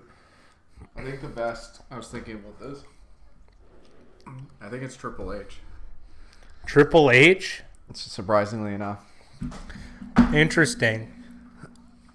Hunter Hearst Helmsley or Triple H? Triple H, not Hunter Hearst Helmsley. No one cared about. What? That was pretty stern.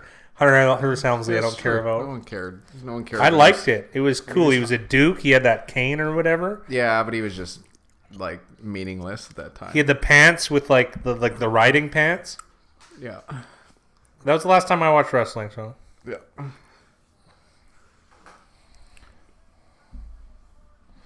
Andy Kaufman, what a pull! Andy Kaufman might be the best wrestling heel. I'm not going to say he's the best wrestling heel, but he definitely that one clip on Letterman with him and It's unbelievable. Yeah. Jason says Undertaker, but I think it's hard to say Undertaker became a baby face, I think. He was pretty popular. I always liked him when I was a kid.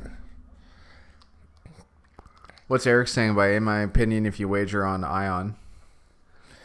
Well, I'm not sure.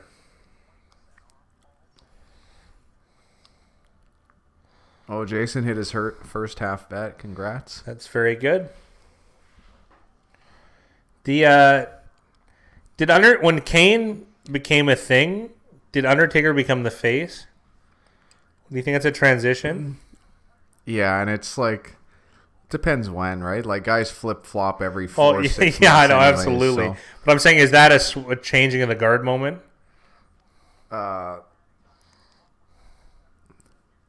Yeah, he was. When Kane first came in, he was more of a bad guy, and then like as time went on, he became like kind of a good guy. So when he took his face off or the mask off.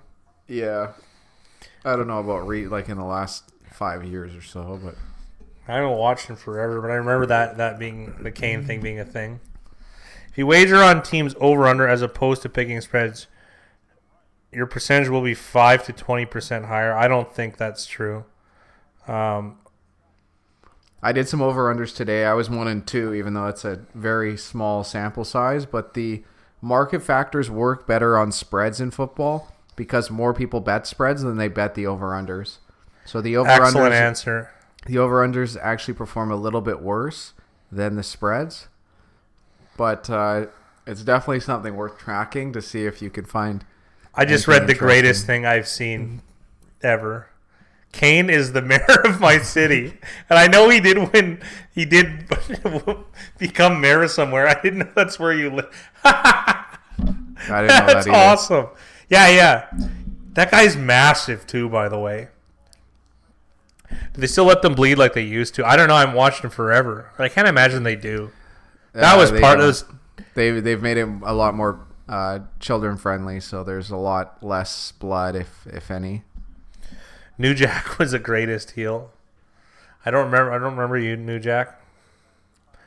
Oh, one team's under or over? You mean like wins or their points?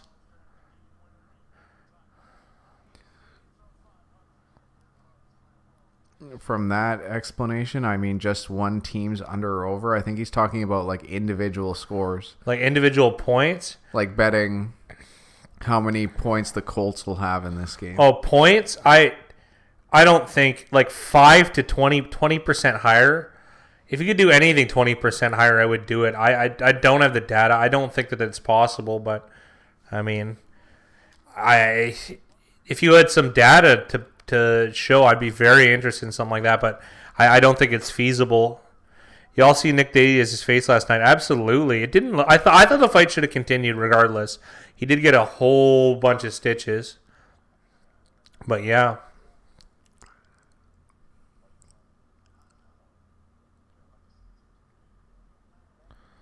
New Jack City was a great movie, yeah. I'm more of a New Jack Swing kind of guy.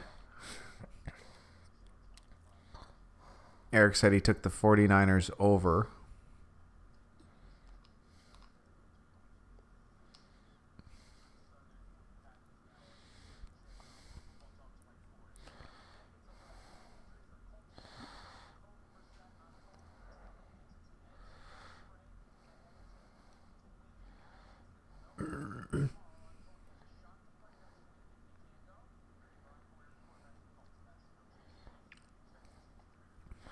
I feel like they were pretty precautionary with his injury.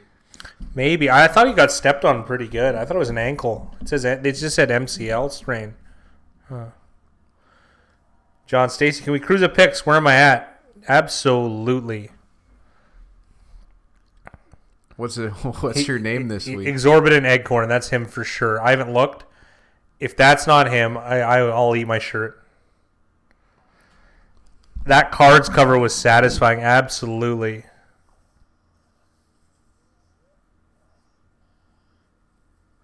How about you sample your own picks and compare your percentage versus how you would do the spreads? I'm not sure what you mean, but I think we do sample.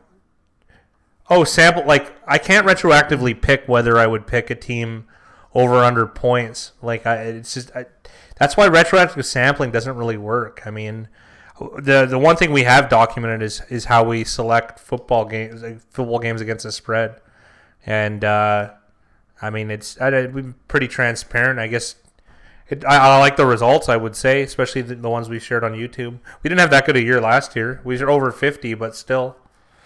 Yeah, 17. You can't win every week, though. Mr. Stacy. Oh, yeah, the 88-yard back to recover with Stacey, Andy Isabella. That was fantastic. Stacy said he's 17. That's what. Yeah. Told you. Exorbitant Acorn. Yeah. It was unbelievable name. Guy's just a legend at picking out names. The cards cover was super satisfying. Yes.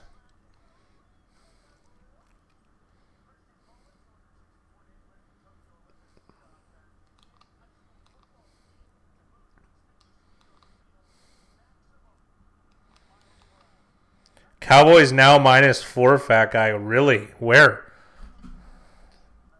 Tyreek Hill just hit the 5th fastest player of the season, and he was blocking.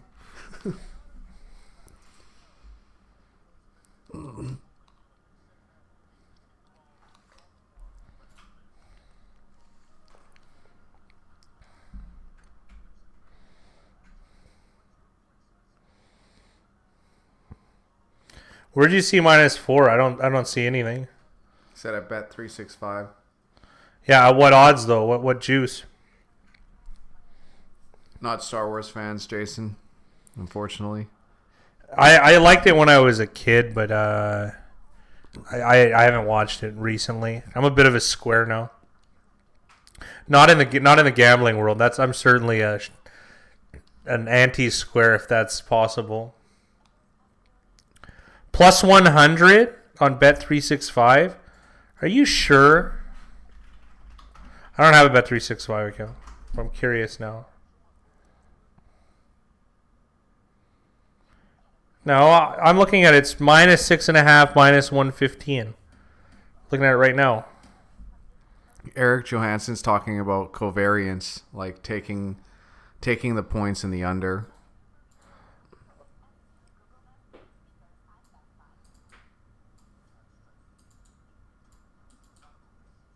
Oh, covariance. If you can get positive correlation, but you can't. You're not allowed to. Like, it's very few books are going to allow you to parlay a score and the over under. It's very difficult. I mean, I don't even know where I would be able to get that down. There used to be called parlay cards that I was able to do that, but that's been years, absolute years. First half line, there you go. Which one was Rogue One? Rogue One, I think it's about because in A New Hope, which is episode 4. Out of the 9, where does it fit? In between 3 and 4, I think. I can't quote me on that though. I really only know movies, episodes 4, 5, and 6. That's what the old ones were, and then when they brought Star Wars back, they did episodes 1, 2, and 3. So, and then there's 7 and 8 are out now, and there'll be a 9th one coming.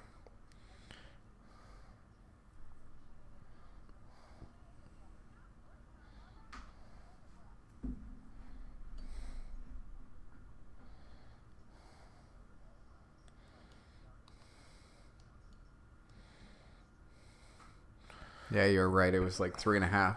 Yeah.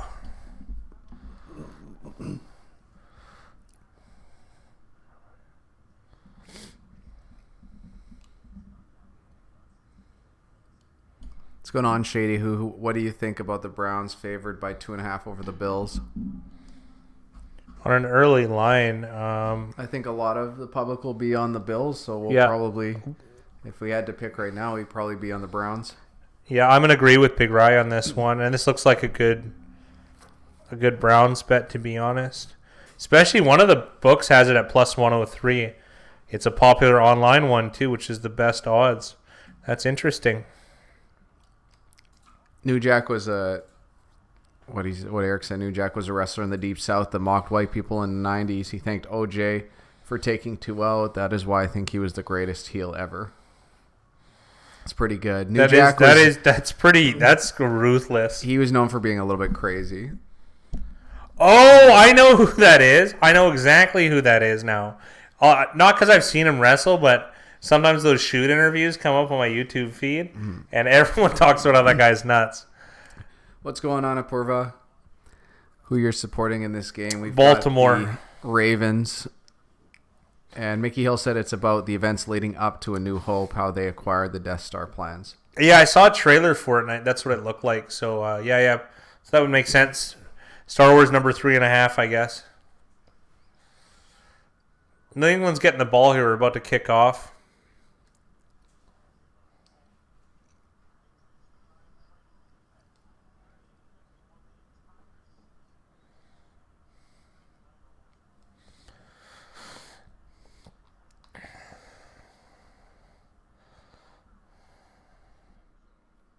Touchback to Tucker.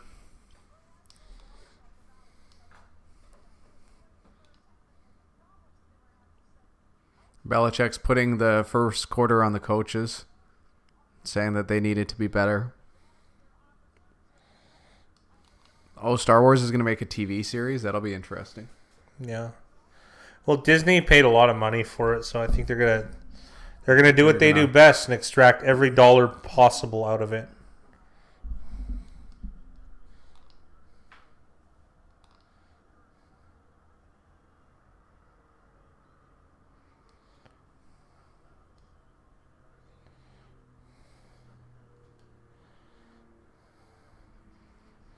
The Pats have been looking for these quick hitter throws, and this Baltimore secondary has been up to the task.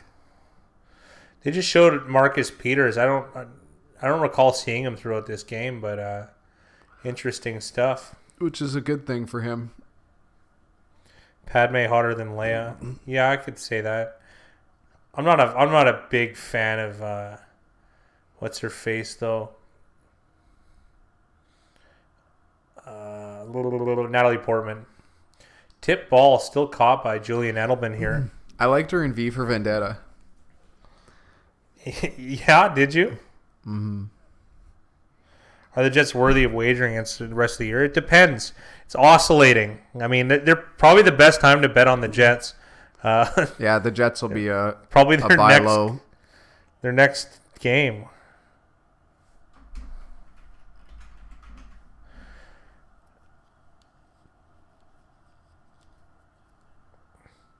Yeah, they're at home to the Giants, and the line moved from Jets -1.5 to Giants -2.5. And if the Giants do well tomorrow, you can expect a flood of money to come in, and that's probably going to be a. If you can get the Jets at 3, that's a good bet. Yeah, I would say so too. Your Vendetta is vastly underrated. Yeah, it's not a bad movie. Who plays V? I think it's Hugo Weaving. Flea Flicker. No one's open, though. Except Sanu.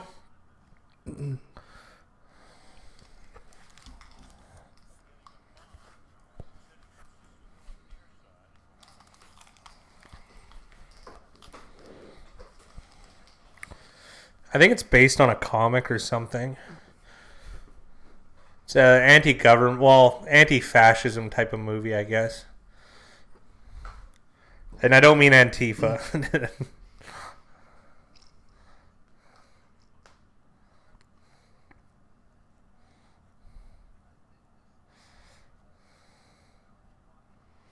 Fat guy, have you seen Children of Men? Yeah, absolutely. Not in a long time though. That's a good movie. That's a Clive Owen picture. It's pretty good. I like Clive Owen. I've always liked him. And not to get him mixed up with Luke Owen, guys. Different guy. Luke Owen? Mm-hmm. I don't know who that is. That makes 2 of us because I just obviously think I don't know. about It something seems like else. some of the all-male cast videos that you like to dip into. Well, Make Blue had to start somewhere.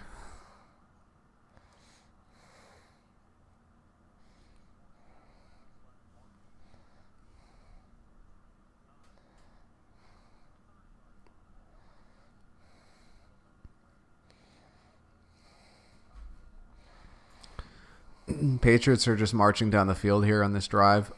Baltimore looks a little bit confused on defense, but they're sorted out now. Oh, wow. Baltimore touchdown. Marlon Humphrey. Julian Edelman with the fumble on the screen. Unbelievable.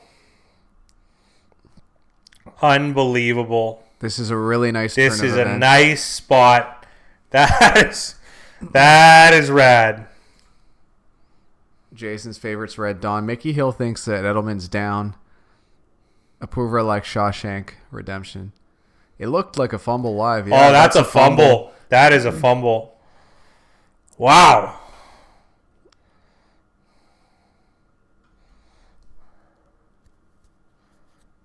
I didn't see who created this fumble. Is it 48?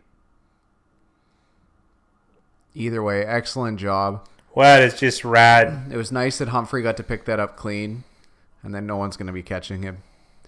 Maybe Philip Dorsett, but not with that kind of lead. So Tucker's out for the extra point, hopefully to put him up by 11. Right on Baltimore. That's great. Mickey's glad to be wrong. Yeah. Bumble! Jake, that is huge for the cover. Yeah, it most certainly is.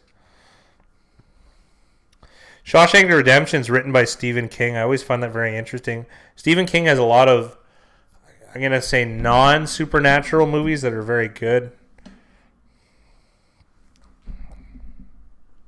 I saw an ad on TV today for a new Stephen King movie. Yeah, what was it called?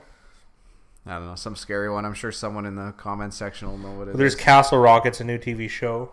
It wasn't Castle Rock. It was a movie. Do you agree when two teams don't care, it is more likely the score will be over? We don't do really any work on over-unders because we find it's too close. Anytime we've done any studies on over-unders, it's like essentially 50-50. To be honest, I'm a loser lifetime in a small sample of the over-unders. I'm really going to agree with. It's just something that I haven't mentioned earlier, or I haven't mentioned too much, is what Big Rye says about when there's a lot more market factors are a lot stronger when there's a lot more bets. So that's why we like side betting, because we're spread betting. It's same terminology, is the market factors are a lot stronger. Big Rye is completely right.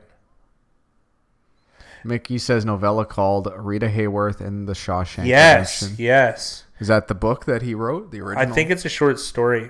Yeah, novella. Well, that's what novella is, really. So, and I think it's part of a collection of stories, because there's a movie called Dolores Claiborne that references Shawshank that he wrote as well. And I would imagine that something like I don't know, maybe even Misery, the movie I made you watch. That's actually pretty good.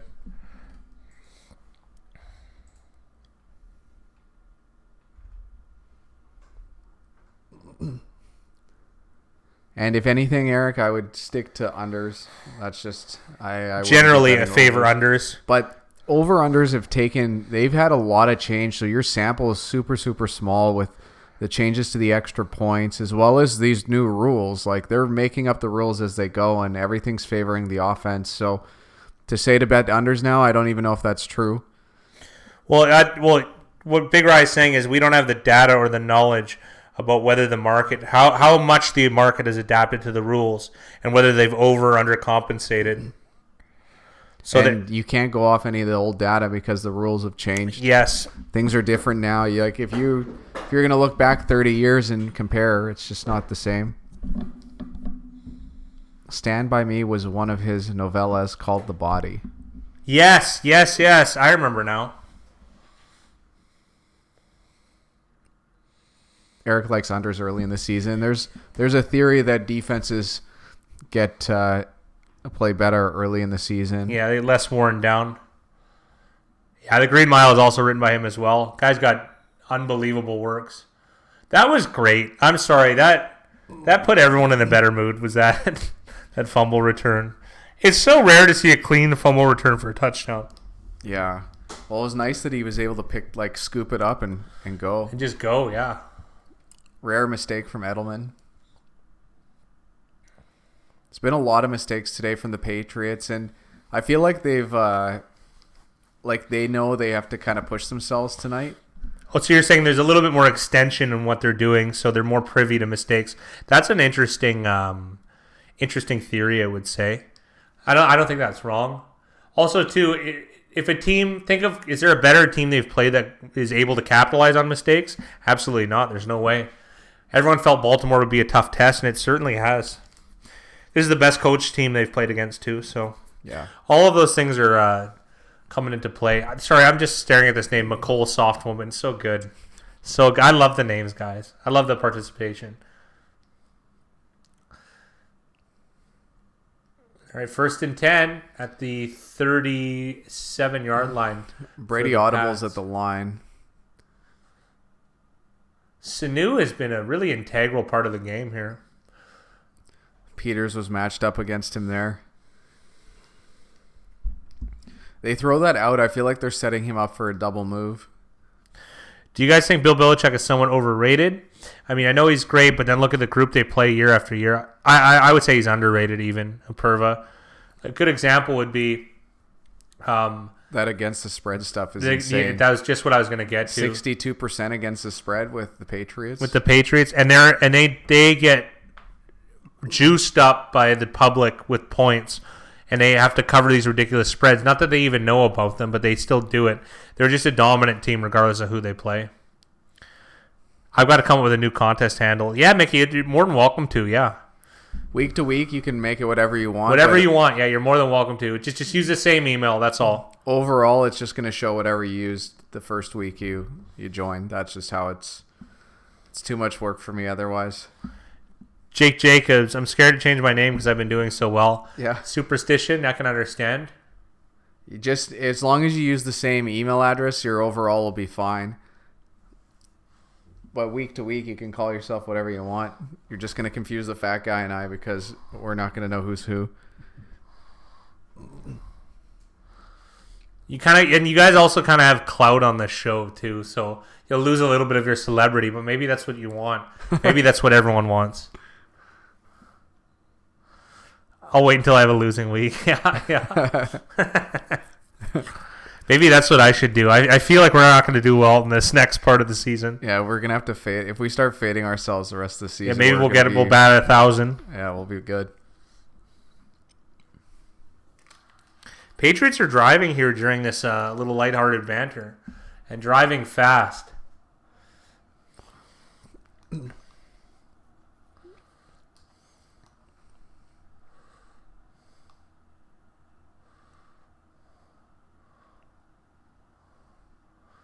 Good job by 36 jumping in the backfield there. It's not going to be a huge surprise. I'm tripping out because I swear they just had the score wrong on the scoreboard, but they've got it back right again. I think you are.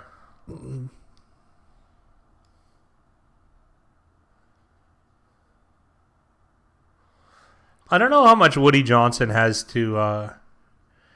his hands on the Jets. I'm really not sure. Jerry Jones is probably the most hands-on owner. I think Kraft just lucked out by getting Yeah. Belichick. Like, I don't think there's anything Kraft's doing other than keeping them together. What a vicious hit on James White. That sounded vicious.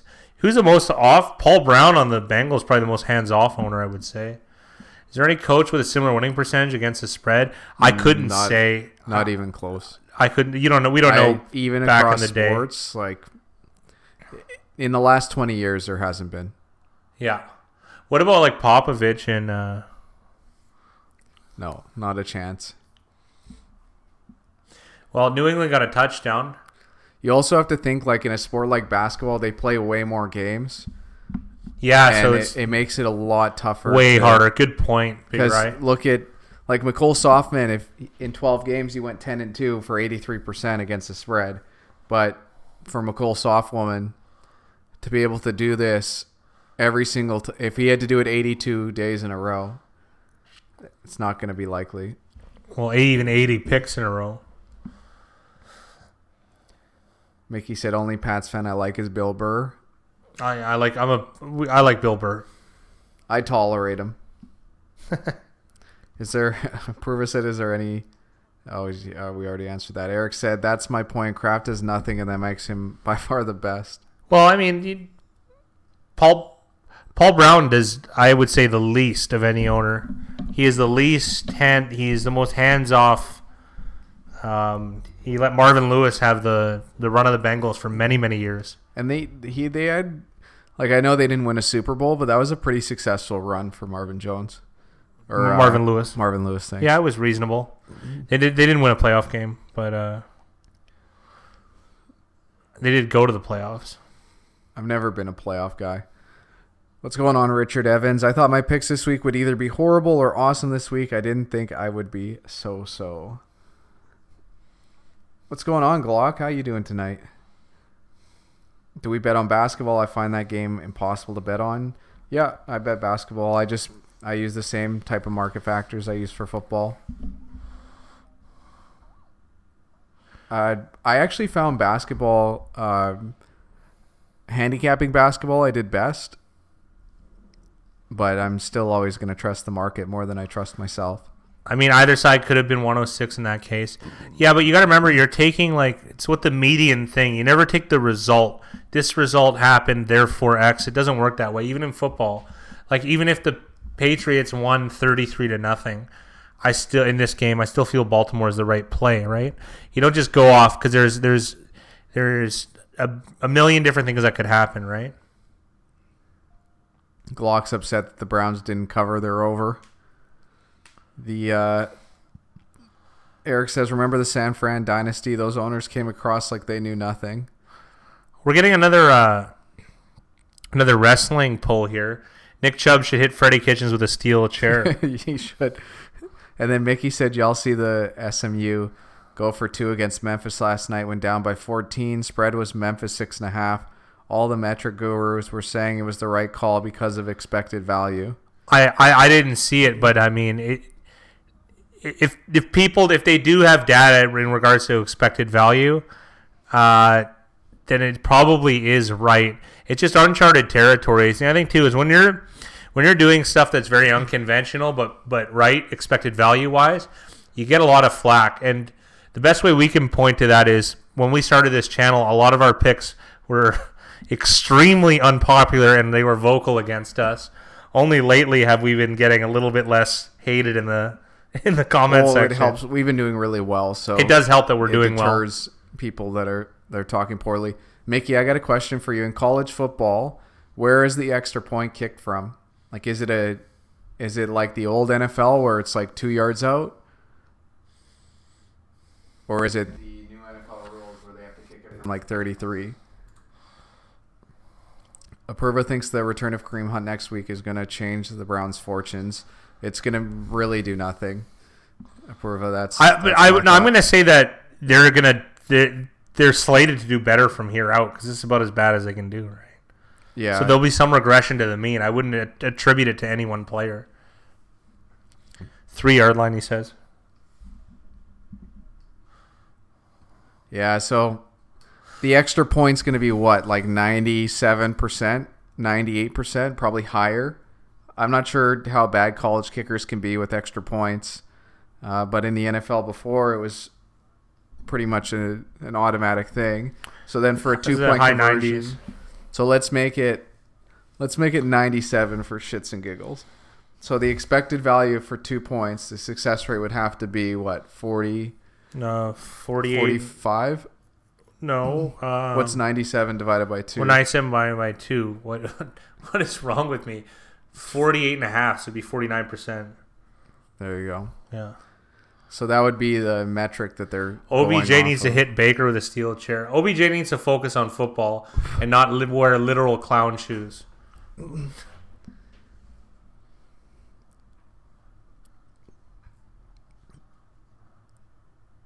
Jason says that Baltimore is shell-shocked. I don't know. They're playing the Patriots. This isn't an easy game. This is not an easy game. They're up 4, and they've had 2 turnovers too. Yeah, so. yeah, and they have the ball. So I mean, this is. Hey, there are worse things. I do enjoy these steel chair references though. Yeah. And then what's Jackson at for rushing totals? What a catch, Mark Andrews. All right. The fat guy's fantasy darling. Hey, Mickey, you want to hear something funny? I have a bet. I have a bet about when that's gonna happen. You're gonna like this. So I bet $100, my friend. I'm gonna look out for the date. Hold on. If he comes out before November 7th, 2025, I owe my friend $100. If he holds out till after then, I get $100. I think I made a good bet. Me and Dub made that bet. If he holds out. Yeah. Like it's already a certainty. Oh, please. Mickey Hill said 99%, so. Yeah. Well, it'd make him feel a lot. I mean, he'd probably feel a lot better, Feel free, I would imagine. What was it like for you, Big Rye? My first time with Odell.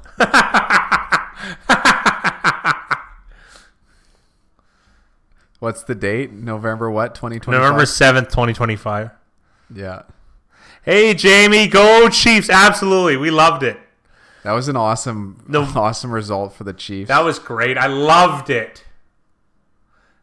Just get the first down. I'm interested about that Chiefs quarterback controversy now. When Mahomes comes back, can you start him? What? Matt Moore has been pretty good. What are you talking about?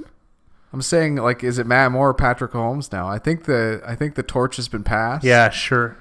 I think the Chiefs should be trading Mahomes. Okay. Jeez, what's with this guy?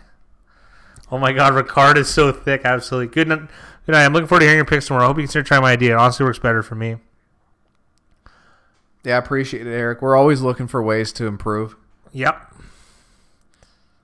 He ain't going to make November 7th, 2019. I had to double check what the date was.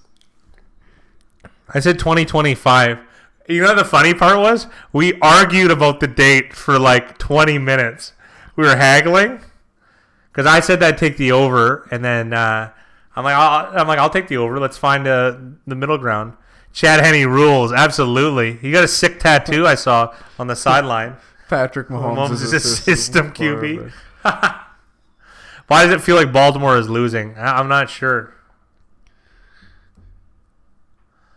I don't know, Perva. Tough to say, man. Tough to say. I love that fake from Jackson. Wow! That was awesome. Mahomes may be worthy of a Herschel Walker style trade. I mean, maybe. You're going to have to pay him a lot.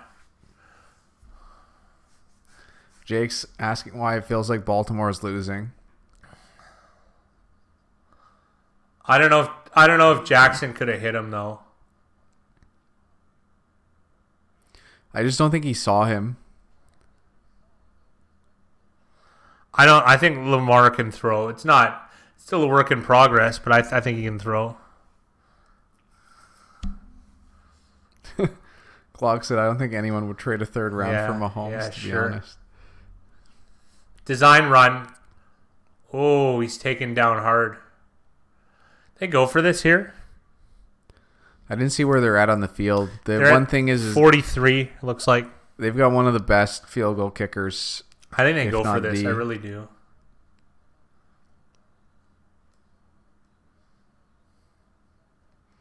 You think that's why they ran it that play? Because they felt like they were going to go for it? Here they go. 4th and 4. Yeah, I love this. I love this. I don't care what happens. Is the right decision. Absolutely. I don't know. This is like a 53-yarder. That's not. Oh, they get it. Right on. Willie Snead with the catch. Worth Willie that Snead, $7 million extension. No, I was just gonna say he did get the extension. He's been out there for a lot of snaps tonight. He doesn't really get the targets though. Seth Roberts is one of my least favorite receivers. Very poor for Oakland. To me, that's a flag, but I just hate those pick plays. I think it's such a cop-out for the offense that they get to do that. Yeah, it totally is. Whatever. Nice I'm gonna take it. One for the good guys. Yeah, it's nice to see it being used against the Patriots because they're infamous for running that.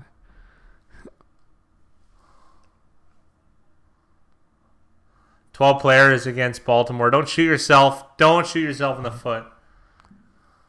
Yeah, Glock saying it's a pick play. He said Hollywood Brown was late getting off the field. How could that guy be late of anybody getting off the field? He's probably moonwalking. He probably was. Probably doing some style get off. How about that George Michael father figure earring for ODBJ or whatever they call him? ODB and Jarvis Landry? That's a dead giveaway, I would think. I feel like if every time they take a flight, he seems to be doing a tap dance in the men's bathroom. Well, we're finding out that sex in a locker room is bad for a team. Is it? Yeah.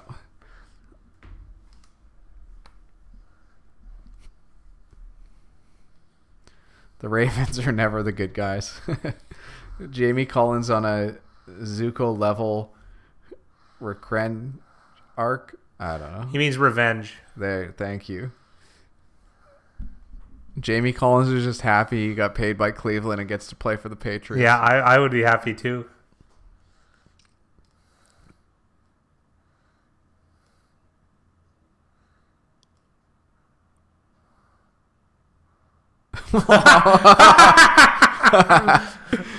Brown just avoided getting hit at every cost there. Marquise Brown just took a 7-yard loss on that. It was a 3-yard loss to avoid any contact. Yeah. He took a 7-yard net loss. Yeah, that's true. You and I thought he was going in for the touchdown. I did, and then I saw that. I'm like, what? Pat's D so overrated. Well, I mean, they're like the one. Come on, man. Come on. You can't be that flippant. Glock is perfect tonight. Yeah, he's doing good. What a play! Oh. That's my top 5 runs I've ever seen. Ever. Mickey Hill said it's a business decision. Yeah. I love when the back pushes the lead blocker. But that's the best time I've ever seen that. Lamar just chucked his lineman into their D lineman. That was awesome. He made him hit a new speed. Yeah. They couldn't even stop the run versus Cleveland. Dude, he gave that guy a mushroom, man. Yeah.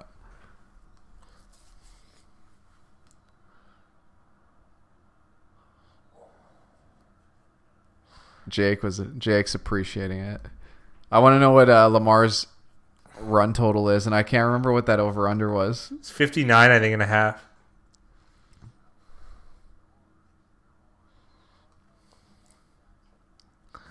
Guys, that run was fantastic. I don't know how much Mark Ingram's in the doghouse, though. It's going in the fourth quarter here. If they're able to get a touchdown, this is a really good spot. This is excellent. This game's going well for Baltimore. And the cover, too.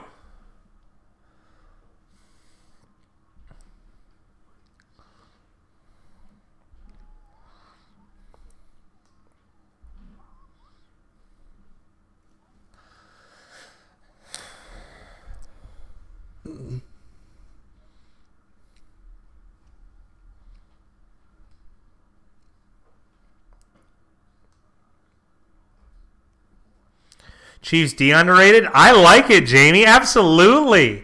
It has some Chris Jones action. I mean, I think maybe they're just coming together a little bit. It's a new system, don't forget, with Steve Spagnuolo and new personnel. So you could say there's some growing pains. I feel like they don't really have quite have the personnel, but they do have some really strong players, and they had a great game. They really did. They were able to bottle up Dalvin Cook for a reasonably amount of yardage. I had a lot of fun watching that game, Jamie. Like, I really did. We bet on the Chiefs, too, and I was just fucking rad.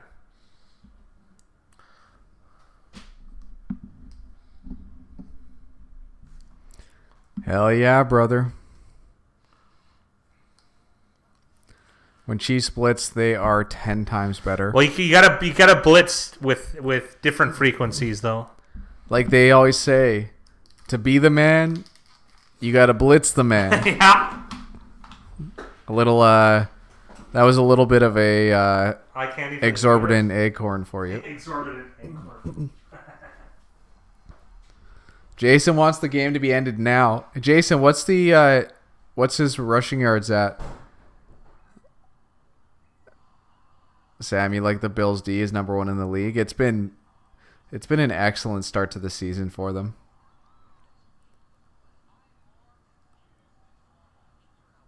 Jamie liking that the Chiefs blitz, they're better. Who's worse, Josh Allen or Trubisky? It's Trubisky right now. Josh Allen's played like really well from since he started in the league till now. Trubisky's been up and down. Trubisky's been a lot more inconsistent than Josh Allen. Glock, you got the Chiefs as the best team in the AFC. As long as Mahomes is healthy. It's tough. Andy Reid is so good, but teams every year there's 1 or 2 teams that just have their way with him. And the Patriots are one of them.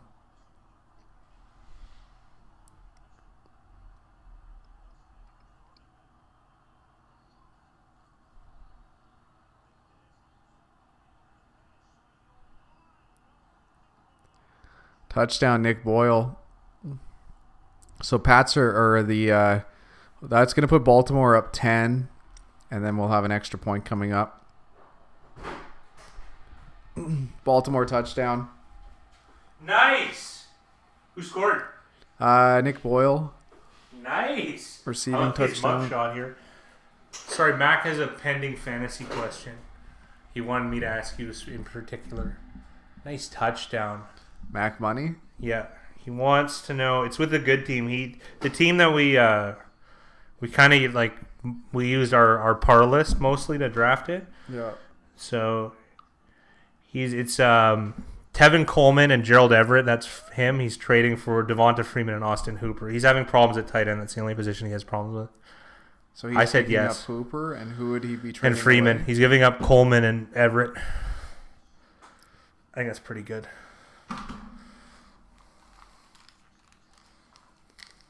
Yeah, I don't know. It's pretty lateral. I think you gain with Hooper though, to be honest, over Gerald Everett. Yeah, he's been more consistent. Yeah, and I think it's better spot. We both know neither guy's ideal. Yeah, but I'd still take Hooper over Everett, right? And Coleman's his 5th running back too. So that helps. Yeah, he's got 5 in front of him, or 4 in front of him. But like if it makes no sense because he should be able to trade Tevin Coleman for a top tight end if that's the case. Yeah. What's the point of even getting Freeman back at that point if it's his 5th guy? That's a good point too. He should just be trying to aim for one of like the top 2 or 3 tight ends. I'm sure one of the guys with a top tight end, like think about guys who haven't played well at this point, like Kittle.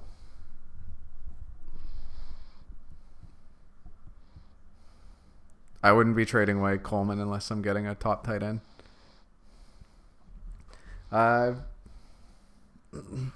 Yeah, because he is pretty good. I think it's Henry, Elliott, Damian Williams, and Mark Ingram in front of that. Yeah, that's loaded. You trade away. You trade for Coleman. a tight end. Coleman's become a pretty good player, like value now. I think Everett to Hooper is pretty.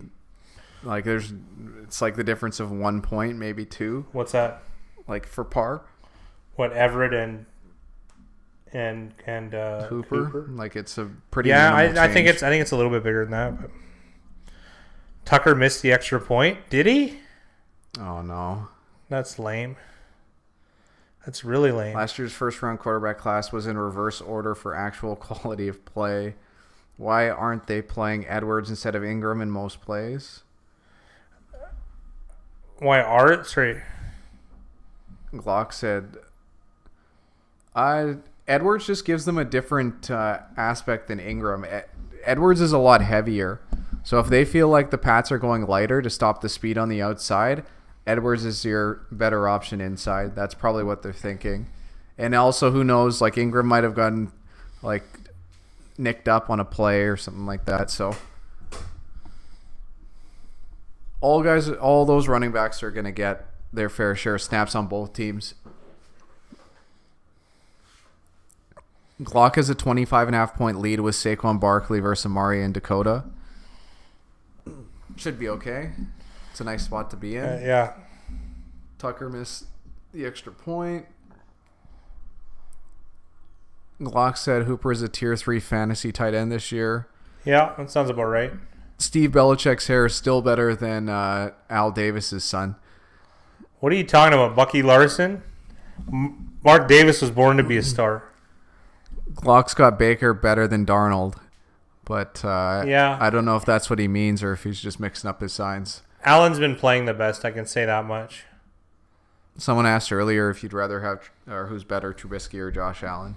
Oh, Josh Allen without a question. I said that Josh Allen's just been consistently good since he came into the league. Trubisky's gone from bad to okay to bad again. Yeah. Well, I feel like Allen actually has a capacity to learn. Highest Wonderlic scorer. Did he go to Harvard? No, he went to Wyoming. Hooper is number 1 overall in fantasy points for tight end. I don't think he is. He might be, but I don't know. I'm not going to consider Hooper as a... Oh, he said top 3, not tier 3. Sam Darnold is ass, so is Baker, but Baker's better.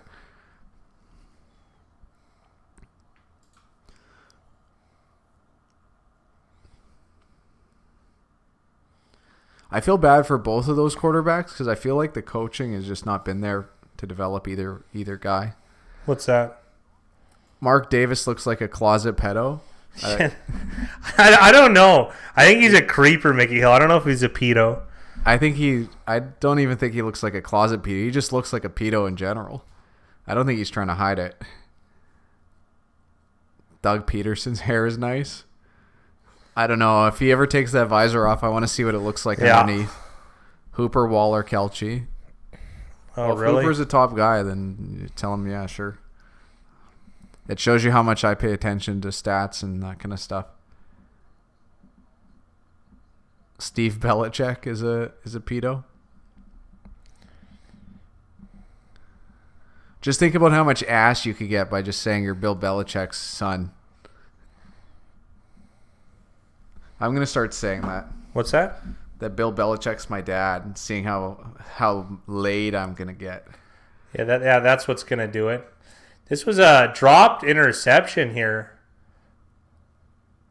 This is looking good for Baltimore. Up 10, yeah.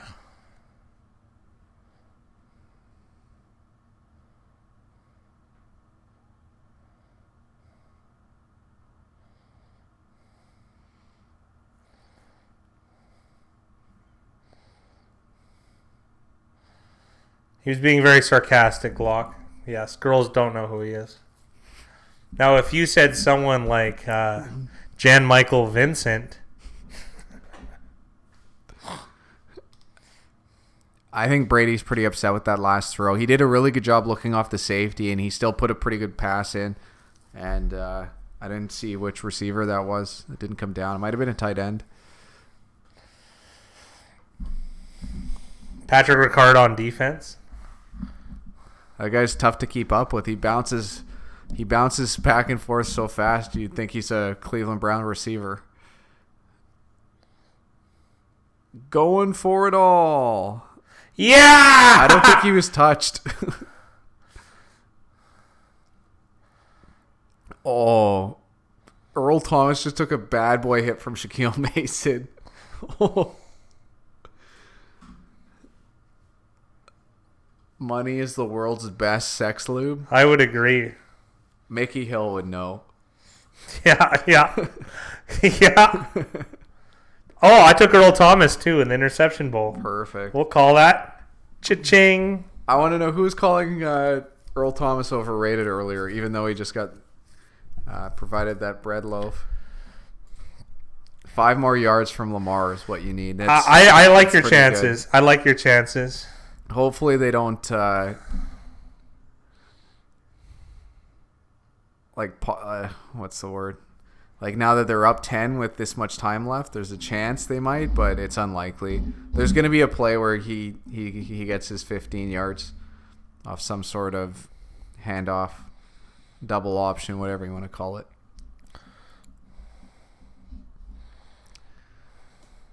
You might get some from OBJ if he thought he had a chance to join the pass.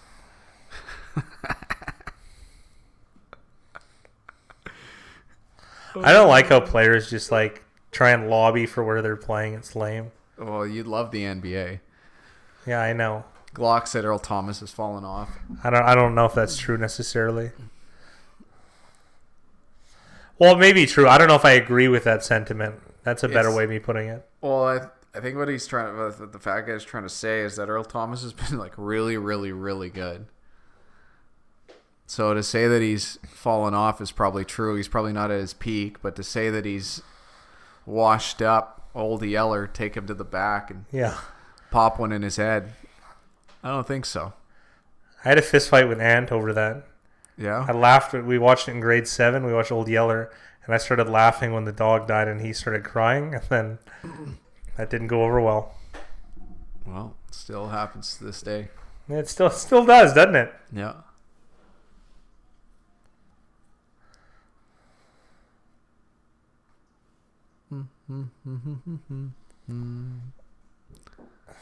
Whatever. There's a new TV show about Emily Dickinson, and I am gonna watch the shit out of that. I bet you will. Oh, it looks terrific.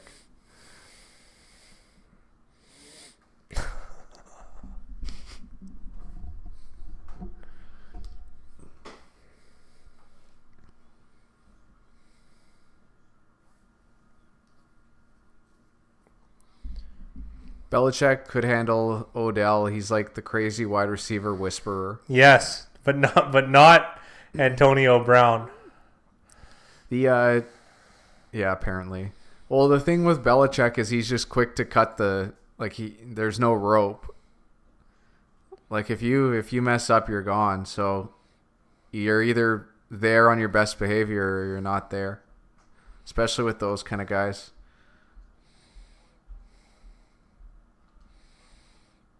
Yes, Jason, I agree. Giants money line is enticing.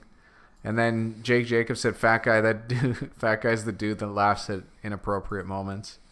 Yeah, I totally am.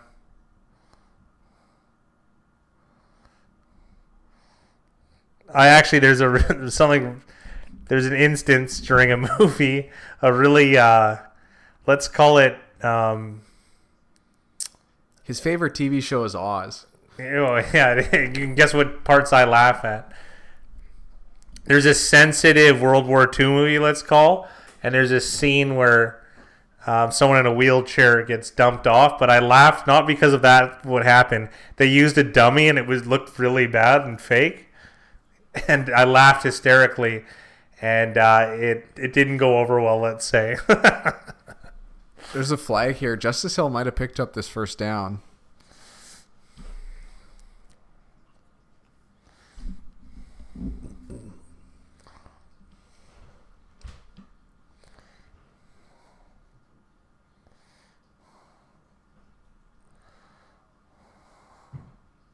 Offside! Right on!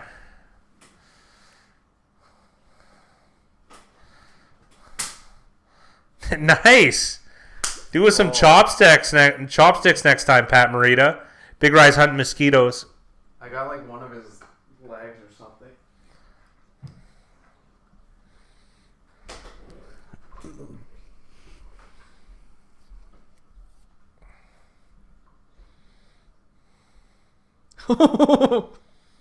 That ball boy just gave Bill Belichick the dirtiest look I've ever seen in my life. Holy! I want to know what he said. Can you go back in this? Oh, perfect.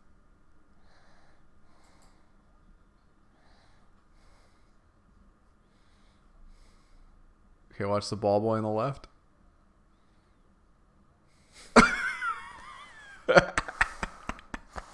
That was interesting. I want to know what he said for that guy to look over. He was, I think it was some choice words at his defense, I got to be honest.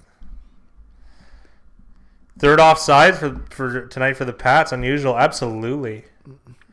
Paint the fence.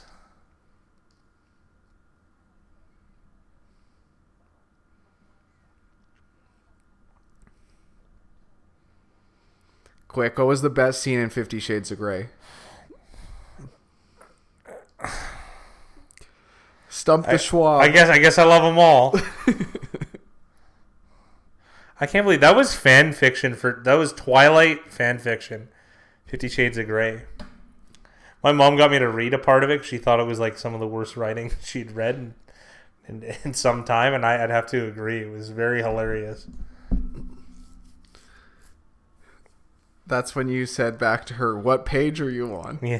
And she said 87. You said, "Yeah, that was bad." Yeah, absolutely. But Mom, wait till you hit page 141. Boy, does it get bad there. Yeah. And then again in the second part of 50 Shades of Hay. See, you are Farmer's Edition. You got to find an open mic or something, man. I guess this is it. This is it. The Michael Jackson experience. Yeah.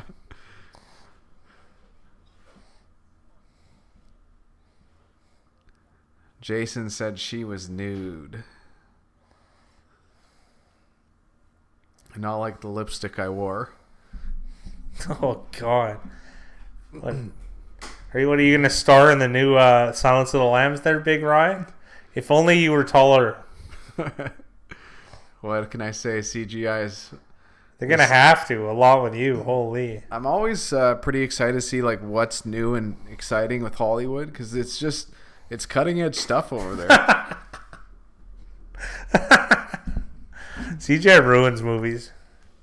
I like a good story. Those don't exist anymore.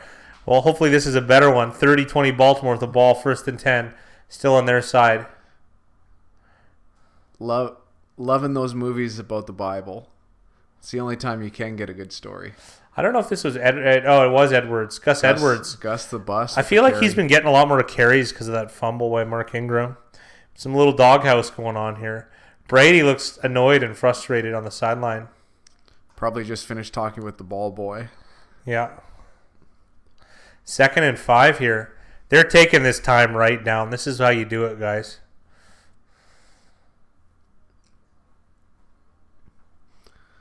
Ingram back in. Ricard in at fullback. Hayden Hurst as well. Looking like the Olsen twins in the Full House package. Dr. Steve that knew the Shining movie. Yeah, absolutely. It's Danny when he's older. I watched a video about how The Shining is about sexual abuse, and it was very convincing. It was on YouTube. Apparently you have to pay for this guy's premium stuff, but he made a very convincing case. Shining is an excellent movie. I haven't read the book, but I think Stephen King endorsed the movie. It is Kubrick, so I can understand. Kubrick's pretty nuanced in those instances. You need to run for Lamar. This is a good spot, I would say.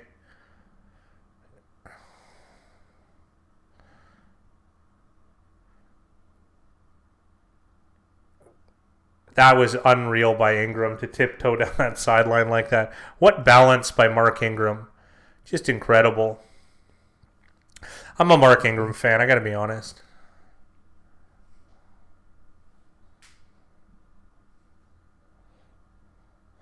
That was a beautiful little sling pass.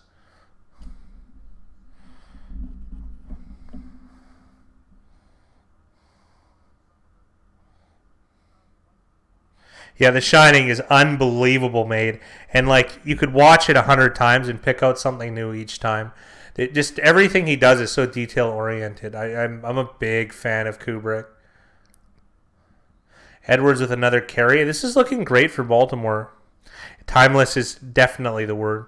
Eyes Wide Shut is interesting because of his the timing of his death. I haven't watched Barry Lyndon though, and that's on my list. Whose movies are these? Stanley Kubrick. He takes a very long time to make a movie, but he's very, very detail oriented. He directed The Shining, among other things. He did 2001: A Space Odyssey, Eyes Wide Shut. I'm losing my mind here. Barry Lyndon, Clockwork Orange, and I'm missing like a bunch of big ones here. Oh, the war one that I've seen a million times too. Full Metal Jacket. He's got a lot. 51 weeks is so long. So long. When you're a kid, you think that movies take like a year to film, and then what are they, like 3 weeks? Some of them. 3 weeks? Yeah, like from actual film. 3 weeks. It was Windy City Heat. There you go. No, most movies take like the ones that come out now are like 60 days.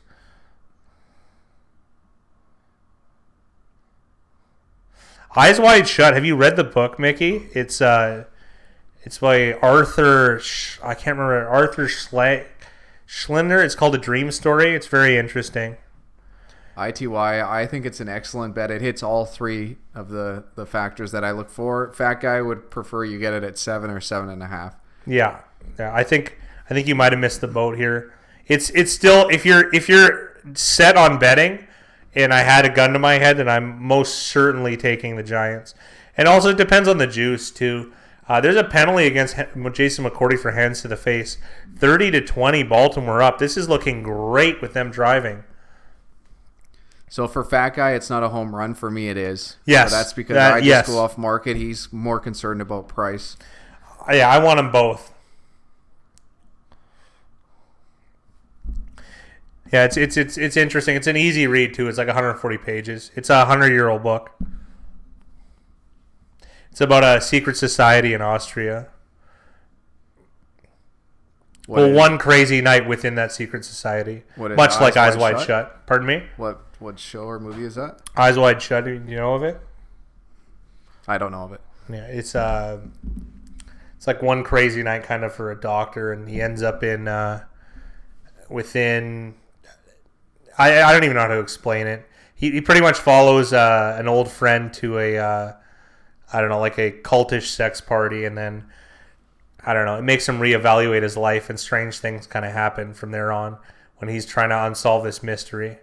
Ingram with a reception, he's becoming like a receiving back, over Gus Edwards. Well, it's how they're using him too. Like when you get to roll a back out like that. And he's wide open. Pretty much any back in the NFL can make that because if they play. go light on him, they'll just smash right into him. Yeah, they're not doing like the David Johnson or Le'Veon Bell where they have to split him out wide and beat a guy one-on-one. Yeah. It's a completely different style. Absolutely. Yeah, Pinewood Studios though is just famous for unbelievable transformations. Pinewood, probably the best studio lot in the world, I would imagine. At least around those times. I'm not sure anymore, but. In the 80s and 90s, I mean, come on. Justice Hill with a nice run, too. I'm a little bit worried. Oh, that lineman looks hurt. I didn't see who it was. Ronnie Stanley. Not a guy they want to be losing. And they get a... What was the penalty there? Illegal formation.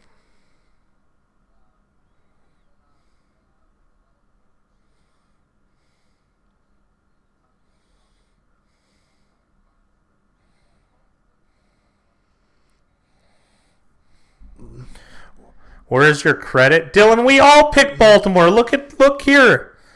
Look on the thing. Dylan, all of us, we all like Baltimore. Dylan bet his YouTube videos. I didn't check out that new song, Dylan. He bet his YouTube videos. Man, you bet high stakes, Dylan. Thank you. It's Big Rye and I. Don't forget. Ew. Patriots overrated. It's one game. You guys are so reactive. No wonder there's a betting market because of you guys.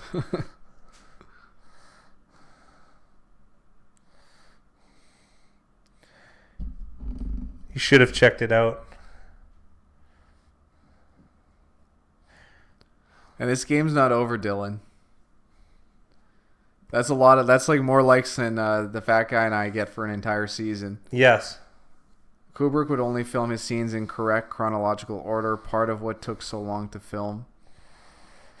I'm fine with that because there's like intricacies that happen in scenes that you kind of want to touch on. And I liked what you guys said earlier about details, because I think a lot of films now, they don't look at those details that a film like this would use. Well, and that's why I'm going to give this film 5 bags of popcorn and 2 little hourglasses to show the tiny little details of everything that could happen in a movie.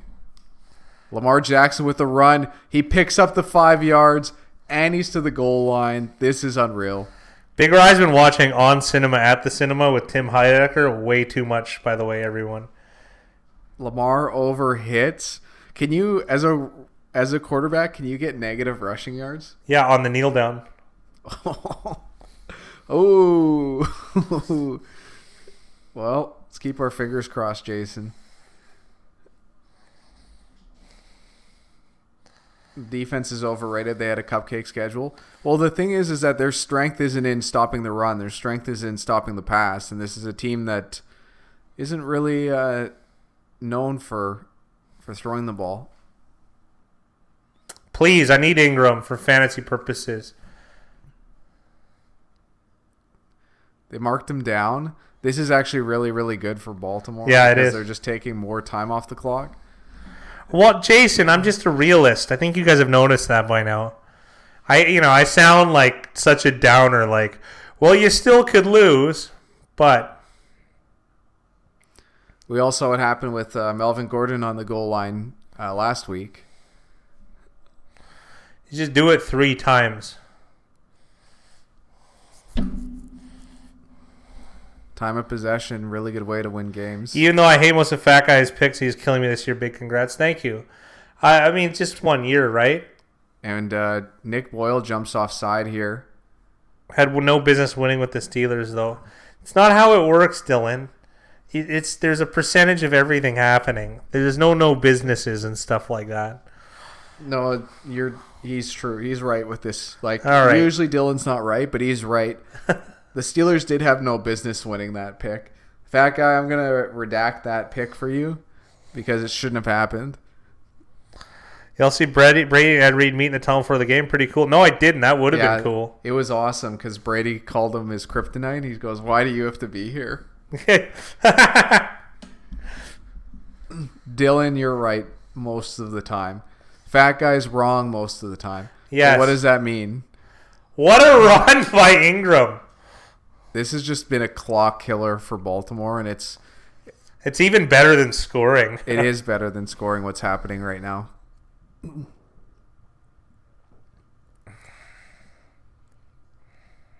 Well, Colts are way better. Steelers actually had a reverse line movement for that game. But you're right. The Colts definitely should have won, but they didn't. But they should have, and they should have covered the spread easy. But for some reason, they just never did. This one time, Fat Guy got lucky. I get lucky a lot, it feels like. Well, you've been lucky 58% of the time this year, which is really lucky. Touchdown, Ravens. An extra yard for Lamar. There's a bit of a fight going on at the bottom of the pile here between, it looks like Danny Shelton and Ronnie Stanley.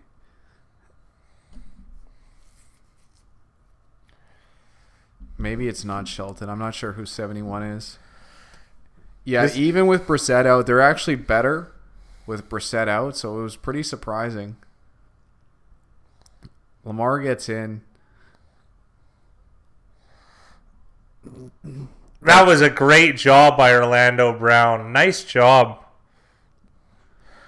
Well, we like the Chargers, so that wasn't like overly surprising. I mean, the way they won, it was interesting, but I mean, it's a football game, Dylan. Anything can happen. 9:35-minute drive. I love it. So do I, Jake. That's how you play football. Because it's not that they scored. It's that they limited the ability for the Patriots to come back in this football game. Now this has become a rout almost. It really has. They're going to be up 17 with 3 minutes left against the Pats. They've put up 37 points against this defense. Like I think it was Dylan said. Was it Dylan who said that the Pats defense is overrated? I think a lot of people in that section. And the Chargers would do. Okay. Lions need a offensive tackle like that. I don't know if you saw Orlando Brown's combine stuff. I don't know if you'd want him. Dylan's got Saints, Niners, Ravens. I'm gonna see it. I get here to jump Dylan's ass. The problem, Mickey, is he might like it. Oh, double joke. Now let's get lucky. Brady under passing yards prop. Oh, Sam, you guys are hiding this one. You guys are big gambling here. But I like that you took the under. Dylan, I bet Glock won't be laughing anymore. I would like that.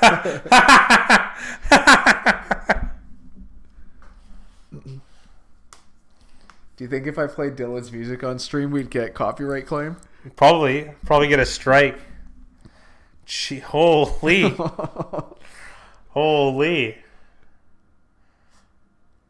Little Rock Hudson vibe going on in here. I have to pillow fuck tonight. Jeez. You think Decker should be benched for Crosby? Please play it. He killed the remix. Dylan, can we use your music in our videos? Bet you got spanked with a sack of balls. Yeah. This is the funnest. What an excellent group here. Have you ever had the four-leaf clover? I don't know what that is. It's when you're getting double penetrated by two men. Yeah. And the balls make it's a 4. When you get the 4 together, it looks like a D and a T beside each other. Oh, I only had a fidget spinner happen to me. Absolutely. Dylan just hit 1,500 subs today. I was at 1,220 a few days ago. Right, fat guy? I think so. Yeah, apparently. You're a popular guy. That's good. People loving it. You're popular on our stream, too. Everyone seems to know you. You do get a lot of mentions on our channel. Let's be real here.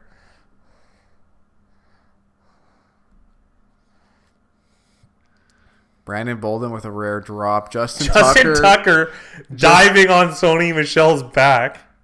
He just cross-bodied him.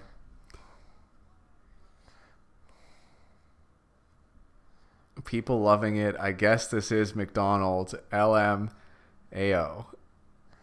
Whatever that means. Yeah, you certainly do. You're very opinionated, Dylan. I gotta be honest. I don't know. All you've done all year is talk about how bad all the fat guys' picks are, but his picks have been actually pretty good. So, well, I don't know. You do have something to do with it.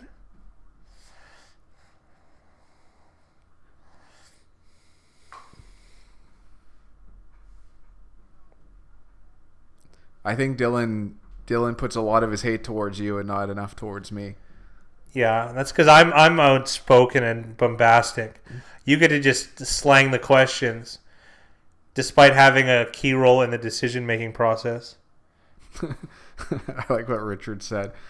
He said the Broncos have to be the top power-ranked team now after being the latest team to beat the preseason Super Bowl champ. Yeah, exactly. That makes sense. Dylan's got Saints, Niners, Ravens, Pats, Cowboys. I can get that. It's not unreasonable power ranking. I don't really do power rankings, but that doesn't seem unreasonable. Oh, I've just been convinced that the Broncos should be number 1.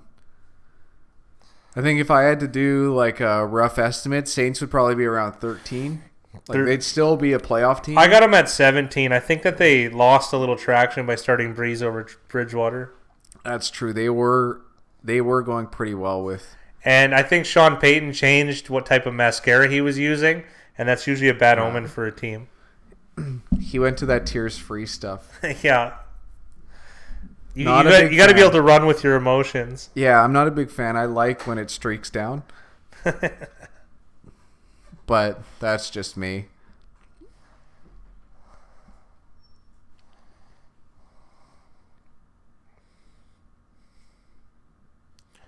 What a job by these Ravens guys. Let's.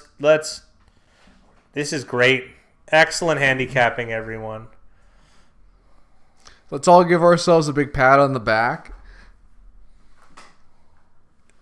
And a big congratulations to Dylan for letting himself keep his video up a little bit longer before he bets something else next week.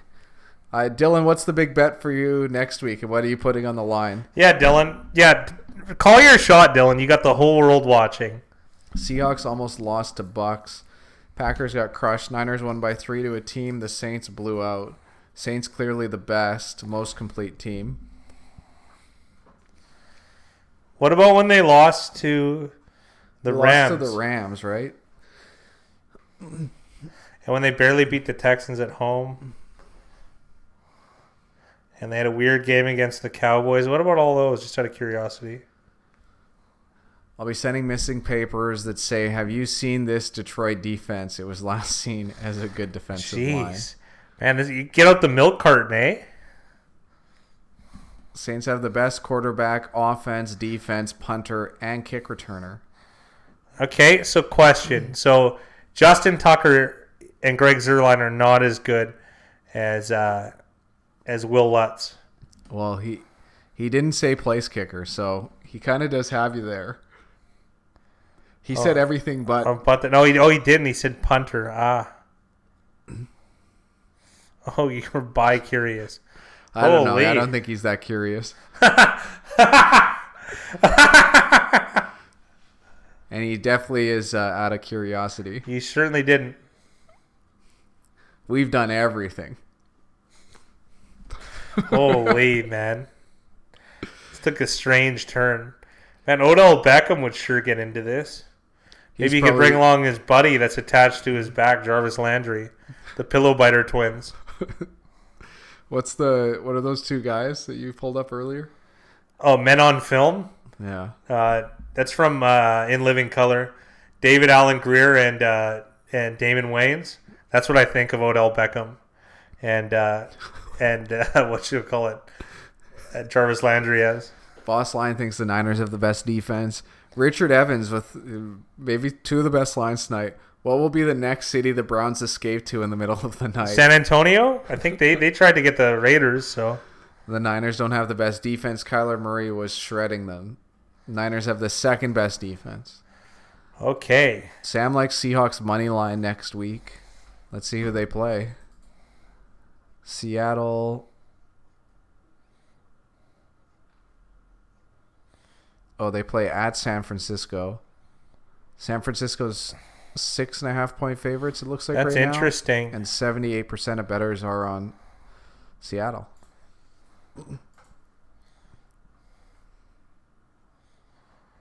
Nice sack.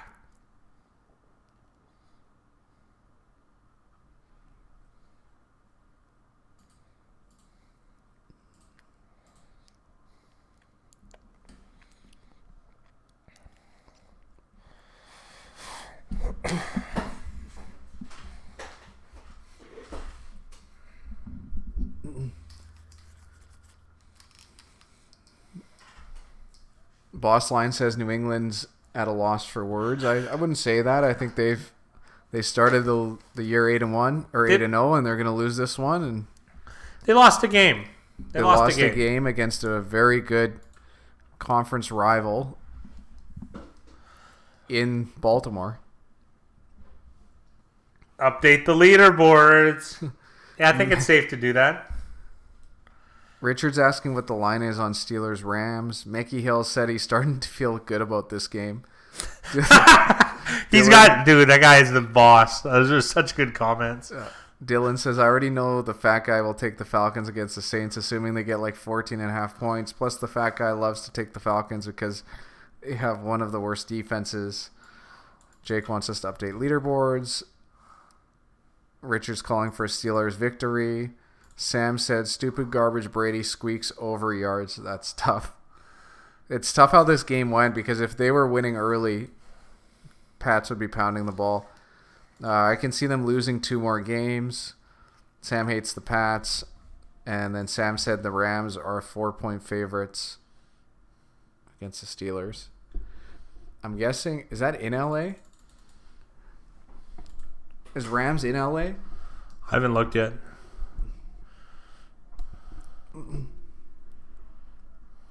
Cowboys will beat the Giants by more than 10 tomorrow. Ooh, Dylan, that's where you're going to differ with a lot of people. A lot of people are on the Giants tomorrow.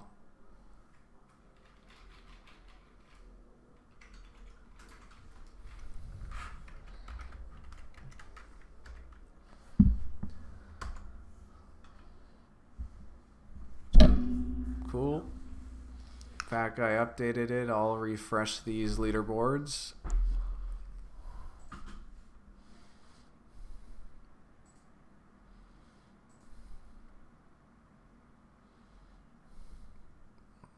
So it's going to be a 4-way tie for first place going into the last game. And everybody's on the Giants. So It's going to come down to score. It's going to be the first time we have a four-way tie. And it's going to come down to score. Everybody has different scores. Who's in tough here out of... Because between McColl Soft Woman and Zit... 49-47. Who has the edge there? I hate to say it. We have a huge edge in this one. Because we have 23-46. Yeah, we have a huge edge in this game. McColl's got 47-48. Zit's got 49-54. Right? Am I doing that right? Yeah, we have a huge edge. If the game goes between 23 and 46, we won, which is highly likely. Let's see what the over-under is for this game. The over-under is 48.5. Oh, yeah, we still have a huge edge. So it's about what would you say, 47% chance for us? A little bit less. Yeah. I would say that. Yeah. Jake 23 is a good number. Oh, this I'll be the only. No, I don't want to win though, because then we're the only. We've won twice and no one else has in a week or this year. Interesting. I don't really want that. So I'm gonna hope. I'm a Zit Vono fan, so let's go 49. Let's just get it right on the nose. Cowboys will beat the Giants by more than 10 tomorrow, according to Dylan. Boss Line said Falcons are 1-7. Saints are dominant. Take New Orleans.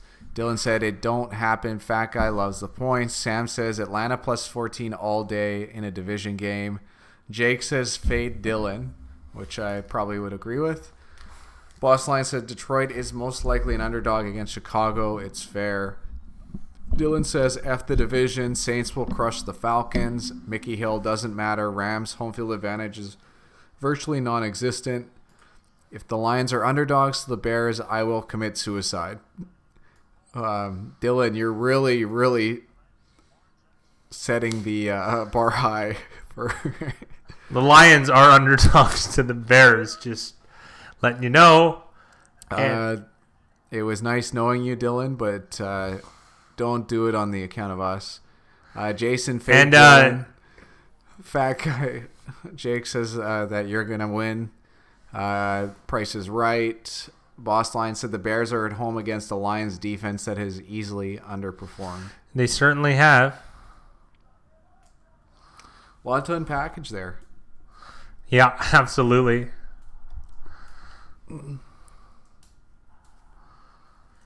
Tomorrow's my bet of the week, so this is a guaranteed loss. Yeah, even at 7.5.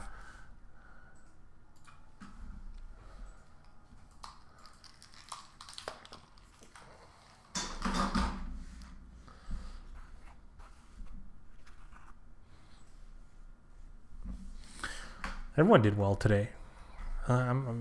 That's pretty good. Well, all the key viewers, I would say. Yeah, let's take a look at the overall. Yeah, we might be in first, I think, now. I think we caught up to Setuple. I'm not sure where Setuple was leaning. Yeah. Yeah, there's a three-way tie for... Three-way tie for first, eh? Interesting.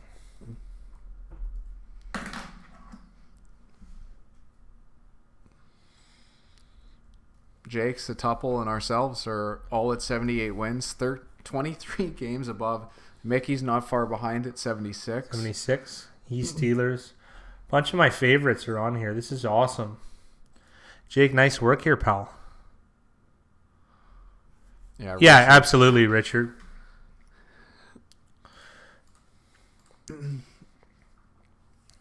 The thing is, though, it's like we're just cutting percentage points, though. It's not like a monumental thing. It's just like a slight. You know what I mean? All of these percentages points are very, very tight. And what I'll say, Richard, because we don't get to talk about this so much at the start of the week, but now that it's closer to the end of the week, all the market factors are going towards the Giants. So much so that the line's been pushed down to 6.5 now instead of 7.5. So it's something that the fat guy doesn't like. I don't care as much, even though you are losing a little bit. I love it if I got the price at 7.5 early. Yeah, which I guess contest-wise we did so.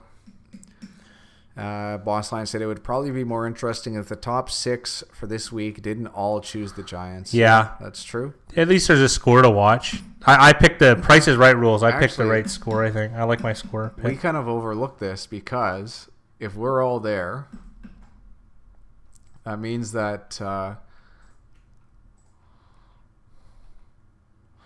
right.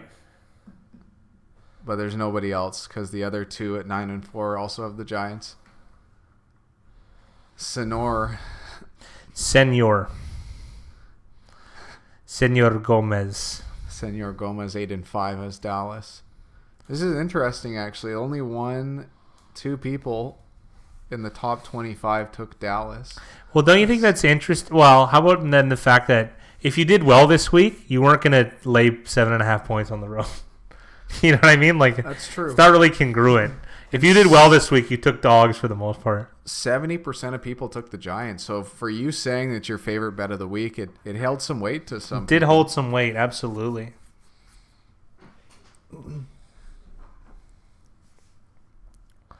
Jake's right. He said there's nowhere for us to go. But you're completely right, Jake. We're going to regress to the mean. I'm going to be bringing that up in the video. What's going on? I might even do a paragraph about it, monologue, if you will. What's going on, Corey Andy? Nice to see you joining us. The dogs took the cake today. Lots of dogs covering. Colts almost covered, but refs had other ideas. Yeah. People telling your best bet. After 0-3, we may start fading it. Yeah. I warned everyone beforehand that I don't like doing that. It was just people wanted me to do it, so I mean, I said fine. But just look at the picks as a whole. They're not bad. They're not bad over a 3-year sample. They're not bad. I stand by them. That was an interesting game. I can't believe this is the first time where I actually feel like, I don't know, happy at the the failures of the Patriots. Like, it's just nice to see it come to fruition. Ooh, that big pool. We might be. Oh yeah, I double checked that. See where it's at. We have a big decision to make whether we want to keep it. We have a big decision to make. We're in a 5-way tie.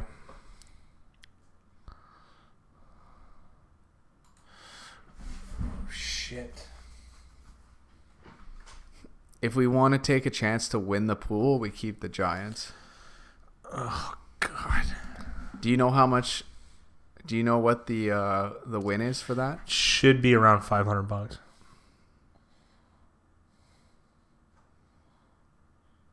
You want to just put a sprinkle on? You want to? That's tough.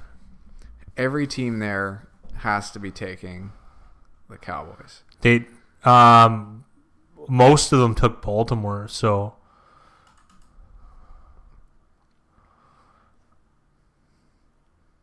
Oh, this is tough. This is a tough call. Sorry, guys. What we're discussing is we're in a pool with about 250 people, and we're tied for first in a 4-way in a win-loss pool.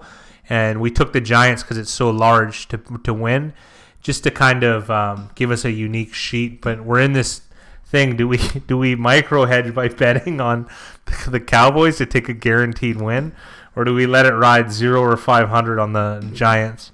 Richard said to stick to your guns. I like East Steelers. I love this guy. I love this man. Yeah, I think we probably will. It's not really the end of the world. Dylan, you're 12th right now. 1 game below 500. 1 game. Franz would pick the Raiders of the Patriots. Thank you, Franz. Franz Critchlow. That's a great name. Welcome to the chat. That's a great name.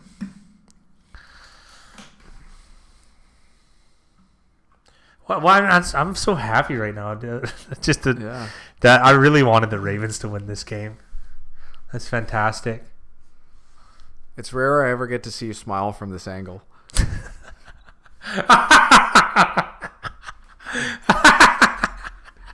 And I think we went a perfect 4-0 in fantasy this week. Yeah, I think we did too. Yeah. I put up massive totals on in one of them. The other one, not so much, but it's still a win. I have to check some of my other plays today. Still bad for me. Next season, I will be more competitive. Well, what do you think you're going to do differently, Dylan? Like, what would make you more competitive? What types of things would you change? That's what I'm curious about.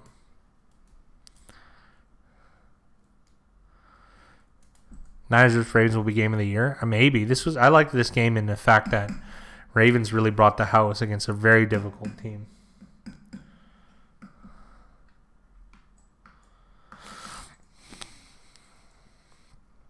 I want to know what you would do differently, Dylan, if you're going to be more competitive. You're going to stick the same way and you think math's just going to level it out? I made a lot of risky picks like giving away points. Stupid picks. So you're going to say that you're taking more dogs. Okay. All right, maybe I have converted you, Dylan. Not in the ways that most people are thinking, but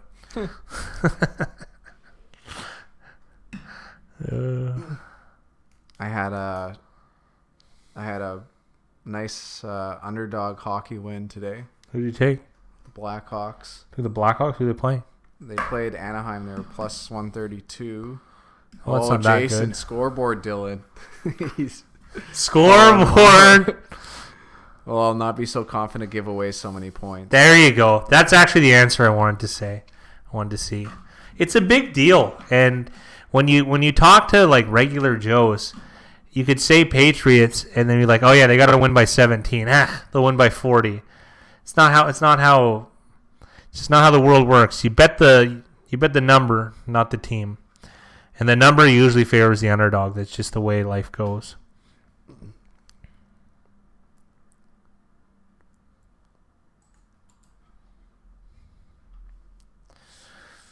Sorry we were a little bit low energy today, but I mean... I'm not sorry. It's been a long one. You guys get what you get. Dylan didn't like the Blackhawks either, so that was a bad pick. Yeah, you shouldn't have done it then, I guess. Yeah. But I lost my basketball bet, but it's still a small net positive because the hockey was an underdog. So it was a good way to finish off the day. Absolutely. You guys have any other questions? Because I'm tuckering out. I got to be honest here. So it's 8:30. What am I, 80? Okay. All right, Dylan, we'll let you sleep on that. All right, we're gonna end this stream. Gentlemen and Dylan. You guys all have a good night. Have a good night, everyone. Best of luck tomorrow. We'll see you tomorrow. See you tomorrow for the barn burner between the Dallas Cowboys and Daniel Jones's New York Giants.